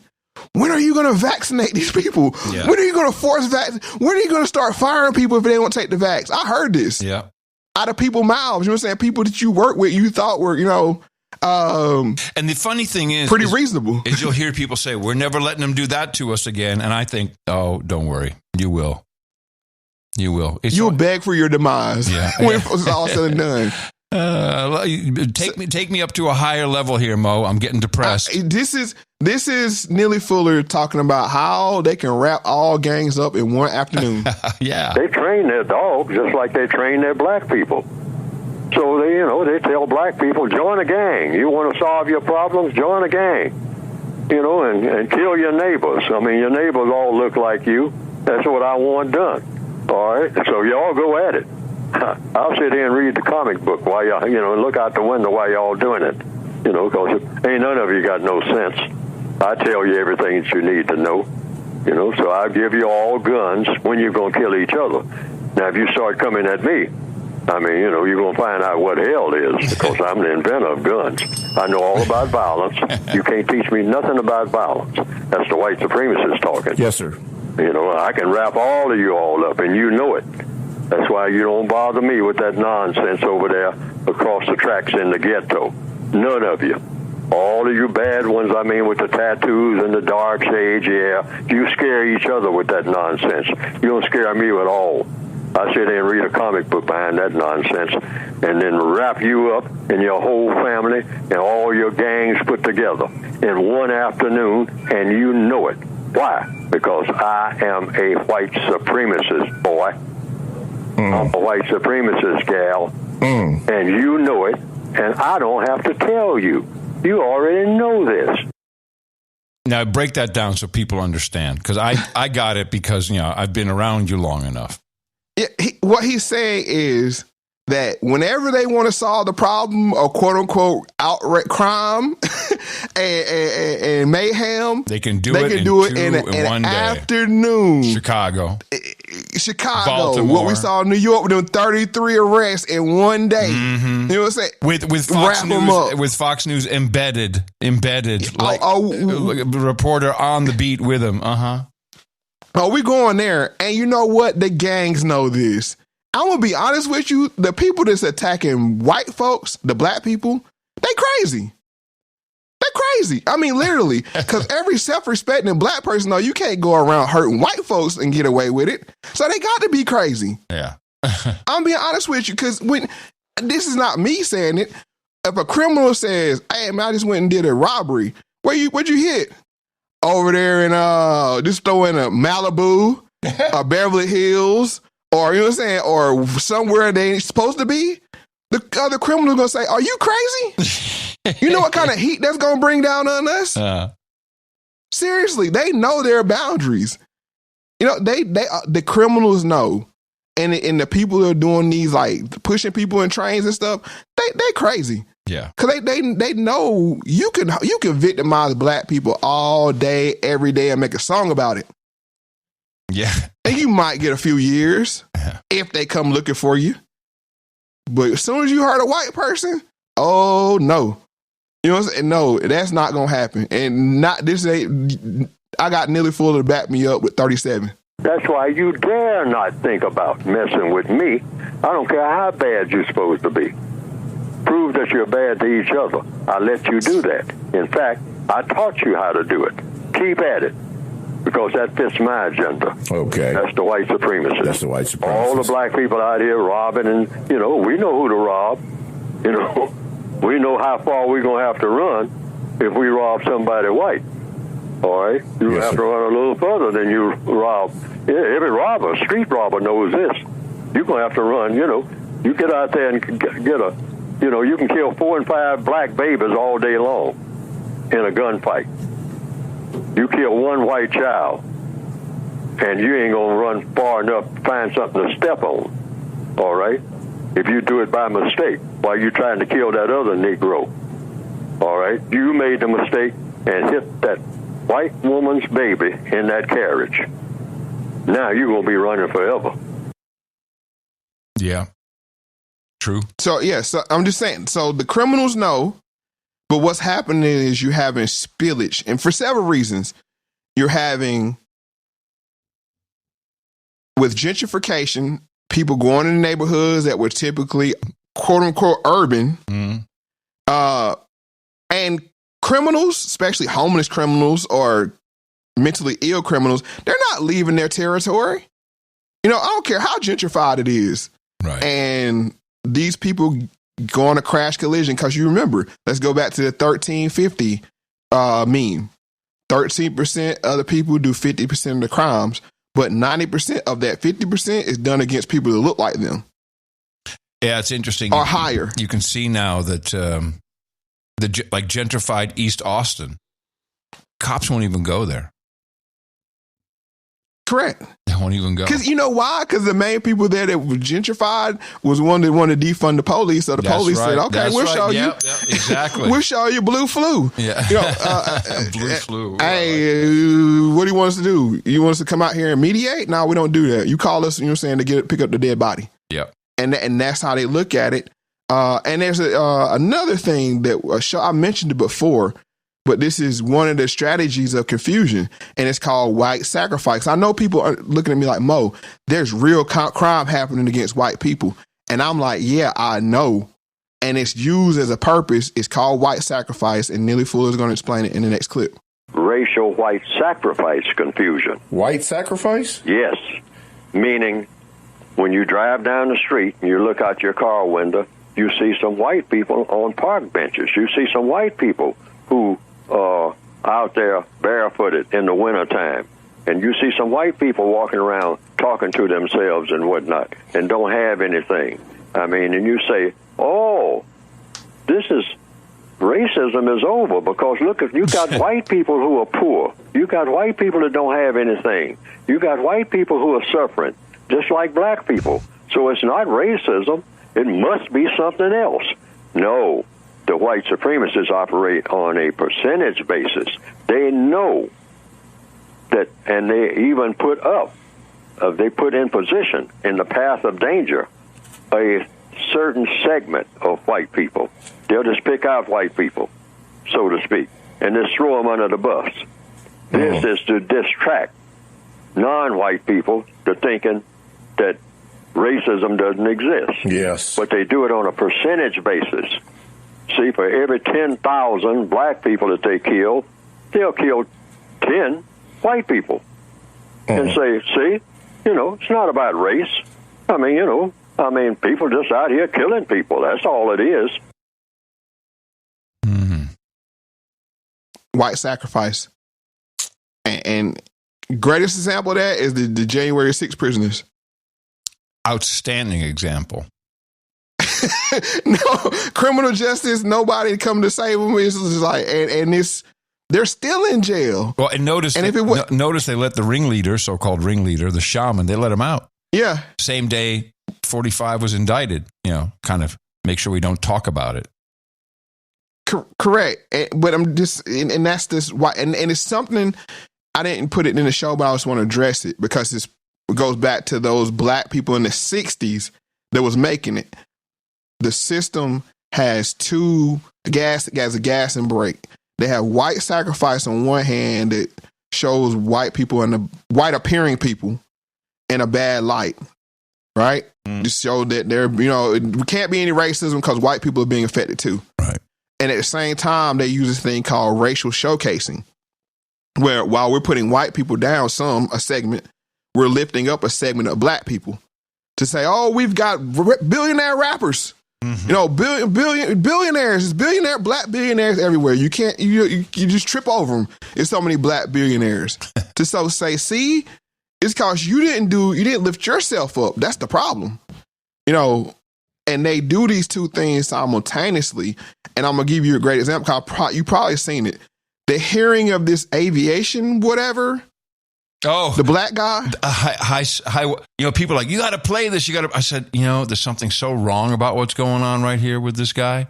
The way that was done. They setting black people up for the fall. All black people are about to take the fall like no other fall you ever seen, and it's going to make them more dependent. This guy, I mean, he was nominated for FAA, not commissioner, administrator. Yeah. And he has zero aviation experience. He has never worked in an airport. Has never. He probably hasn't even flown that much. And I got to tell you, the questions that were being asked as an airman, as a pilot, I had to look a few of them up. This was bullshit. It was so wrong. In tandem, that was white sacrifice and black showcasing all in one, because I'm sure there's a white person out there that's more qualified than him. I'm sure there's a black person more qualified than him out there. But they highlighted to show you, we're going to highlight somebody that's incompetent in that field. I don't know that man's past. I don't know his history. You know what I'm saying? But in that field, he sounded very incompetent and how they presented him. This dude, Adam Braggs, or whatever his name is, the same thing. Have you noticed everybody that's around taking Trump down is black all of a sudden? Everybody. And what's interesting... They're overrepresented. What's interesting is it's in white right-wing media, it's being represented as DEI. That's the issue. Like, and reverse racism. Wokeness. Like, all these woke people. Where do all these people come from all of a sudden? Why are they being set up to take the fall? Not to get into the details of it. I'm just saying, everywhere you look, the vice president, even the president, he's incompetent. Everybody is incompetent by design. Yeah. So when it's all said and done, they can do just like they did with the war in the Middle East. We didn't know they didn't have weapons of mass destruction. Everybody gets rich. Nobody goes to jail. We didn't know. And Colin Powell gets left holding the bag. Holding the little vial. Yeah. Don't drop that cake. I thought you were going to lift me up, Mo. That's funny. Well, I am, because that was funny. I like it. At the end of the day, the power is within us, of course, to change us. You can only change you. And once you realize there's a cost of racism, it should be an incentive to want to change. I sure hope people listen. I sure hope they do. And let's hear about that cost in the racism. This is John H. Bracey, and I think it's a very telling clip to wrap it up. So I've always found it more effective to say that racism is not free for anybody, and then you pay the price, for what has happened to African American people, that you're not getting off scot-free, and that if you still believe in white supremacy or any hints of white supremacy and are not at the absolute top of the social structure, you ought to go looking for somebody to be mad at. Right? Because the benefits of being a white person are like shrinking and shrinking and shrinking to be an ordinary white person, a regular white person, not a wealthy, rich white person. And so the payoff for white supremacy, the clientele for that payoff is getting smaller and smaller and smaller. And in a sense, the majority of the white American population is dropping down to where black people are. which is to say your unemployment rate, your living conditions, your level of debt, your level of social anxiety is coming down to where we are. And I would like to say welcome to the club, or misery loves company. I would say I see that everywhere around me. Absolutely. 100%. 5 by 5, 10 by 10. Completely true. Mm-hmm. And people don't see it. And they're blaming it on the wrong things. Yeah. So, but I have faith that the further and further they back us into this corner, it's going to create some kind of understanding, and which is seek first to understand, then to be understood. This is what this 4-year conversation has been with me and you, that I pick your brain, you pick my brain, you fill in some blanks for me, I fill in some blanks for you, and we become better people out of it, which makes us, more likely to be effective. So, but there is a cost to racism. There is a cost. And it's like, we need to assess, is it worth it? Or do we need to go with a system of justice? Well, also, I hope everyone looks at us. We're free men. We're American men. We don't take no crap. Nope. Yeah. if you don't mind, I think that's part of it, and we are always trying to be productive together. That's the whole goal of it. So that's my wrap on Mr. Scott Adams. And just to give some, the background, hopefully he hears the show and he has a better understanding, because I'm speaking to reach, not to be right. So, and I hope that, we're looking forward to hearing from Scott. He might someone's going to send him this. He'll listen. I'm sure he will. I hope so. And as I always say, pay attention to everything, and the truth will reveal itself. And we will reveal ourselves once again on the episode 92, which will be in a couple of weeks. We'll try and let you know ahead of time. Please remember us at MoeFactz.com, MoeFundme.com, for MoeFundme.com. Mo, thank you so much, man. I enjoyed it as always. Thank you as well, Adam. And we'll talk to you very soon right here on Moe Factz with Adam Curry. Until then, take care, everybody. Bye-bye. I got a bad attitude, playing till I'm out of move. No need for shame, I get more peace at slow speeds. Go beat the game, young control freak. It's cold in my veins, I'm below freezing. Snow season made me. They know that I so need my space. Don't wanna grow old, so I smoke just in case. She say that I glow below the waist. In the stroke, that's just so PGA. All I got is a little bit of space and time, drawing shapes and lines of a world we made yet. Tomorrow may be right around the corner, but I swear it's gonna be worth it if I make you pay it. There's somewhere above you, keep reaching up. That's really all it takes. We don't need nothing but today, yeah. The world is so small, till it ain't, yeah. I'm building up a wall, until it break, yeah.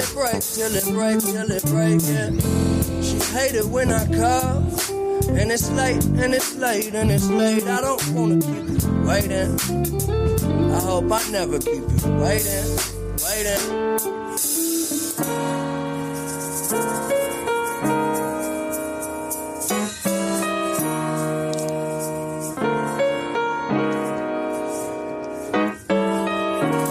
9 times out of 10 I get it wrong. That's why I wrote this song. Tell myself to hold on. I can feel my fingers slipping in a motherfucking instant, I'll be gone. Do you want it all if it's all mediocre? Staring at the wall and the wall full of posters. Looking in my dreams, who I wanna be. I guess you gotta see it to believe. Who I've been a fool, but it's cool, that's what human beings do. Keep your eyes to the sky, never glued to your shoes. Guess there was a time when my mind was consumed, but the sun coming out now, clouds start to move. Don't tell me nothing but the truth. I'm tired, I don't got a spare second. Win or lose, I don't keep count, nobody checking.